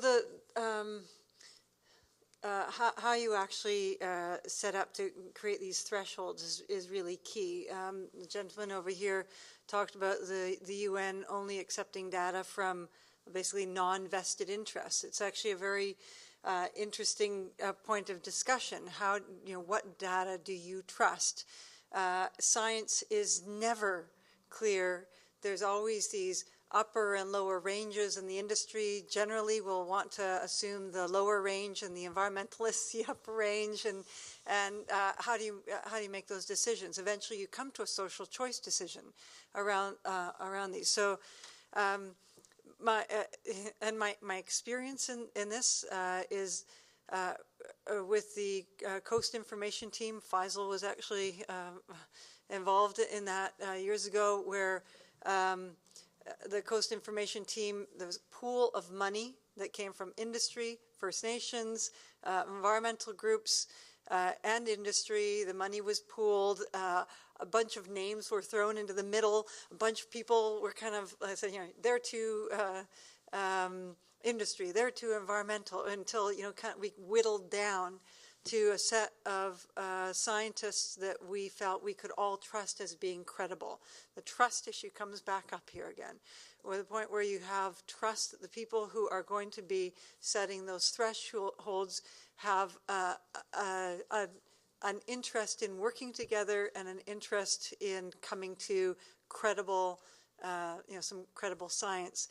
The experience in that was for me as an environmentalist, in the mix, who wasn't one of the scientists, is that it gave us the political traction to then implement the policy pieces and the social pieces that come next, having a really good, solid threshold that we, on the science side, that we had to work within. And my experience was also that without the external political pressure that was completely outside of the table, right? That because power is so imbalanced in this kind of decision making, that if my sense is that if the environmental groups and the First Nations did not have an external option outside of the table, that none of the ecosystem-based management would have gotten implemented, right? That's kind of my experience, that if the First Nations didn't have the rights to go either legally, or the environmentalists go back to the marketplace or to the public, that things would have actually fallen apart. And so I think there's a different discussion here, which is not just setting the thresholds, but what are the social drivers that keep something on track? Because otherwise it can really devolve back into the kind of stasis and go back to what's comfortable and what's easily tracked, which is the monetary value, not those other kinds of values. So it's not a simple discussion, but I think having frameworks and talking about power within those strategies, the unspoken, uncomfortable thing. Who has power at the table?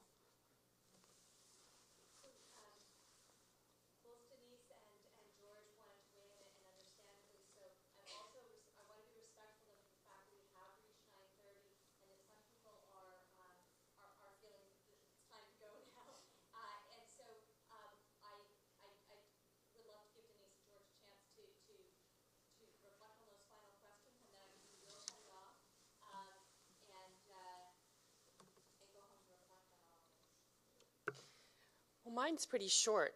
Basically, we're talking about trust. If you don't trust someone to do the right thing, at least some of the time, then they will never be able to do the right thing. And I'm reminded of my teenage children when I don't trust them to go to somebody's house because I think they might be drinking or other things. And if I don't let them go, then they start to shrivel and they're unable to participate and build their skills as adults. And I would argue that if you, and I know that people don't, that there's actually some polling evidence, not polling, some some statistical evidence that suggests people don't trust industry. And they do trust academics, they don't really trust government, and they maybe trust other groups. But business people are your neighbors, and they're your family. And we, if I can speak on behalf of business, there are many of us, maybe all, no, yes, many of us who want to do the right thing because it's our backyard too. And if we don't have a backyard to play in, what are we going to do?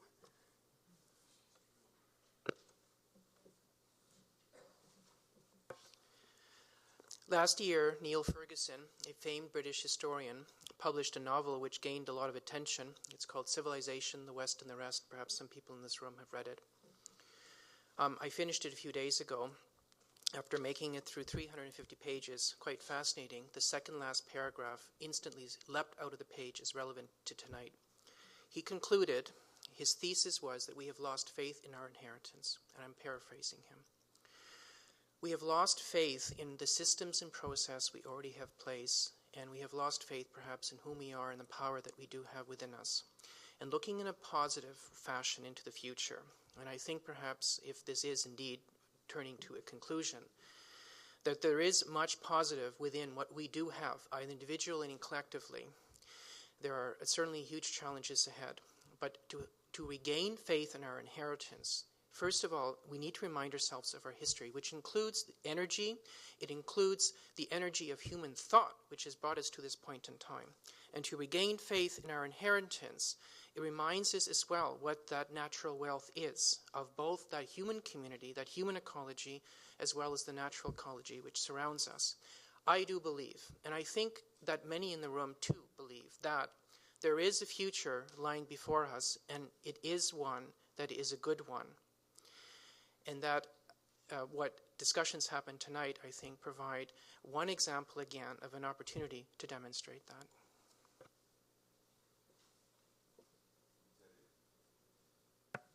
I'm going to try something here, and I hope it works. If it doesn't, it doesn't.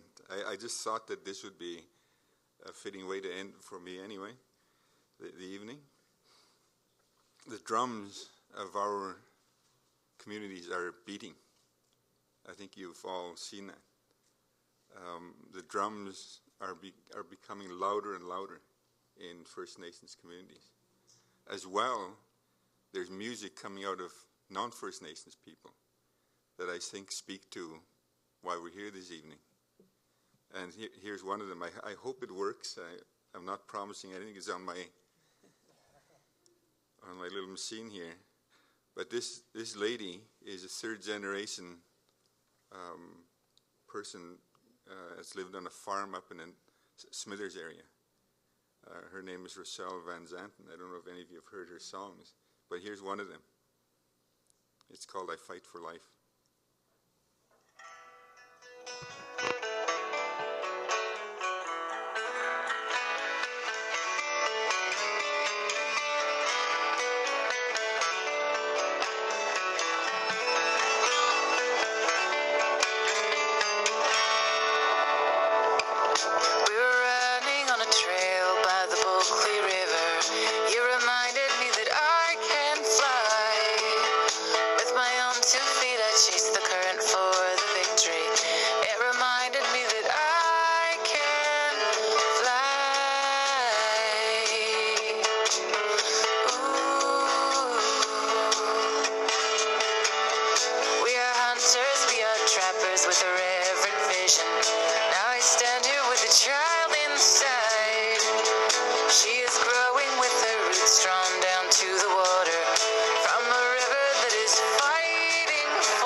places can't eat money and they can't drink oil.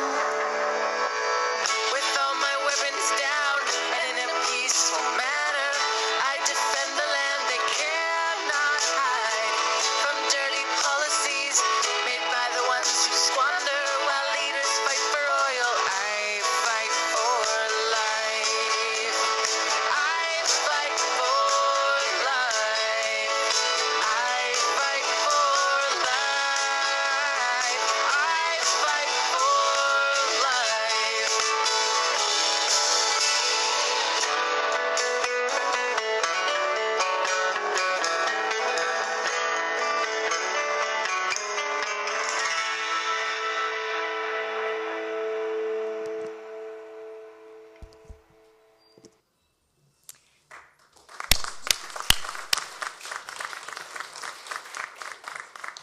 That's become my anthem.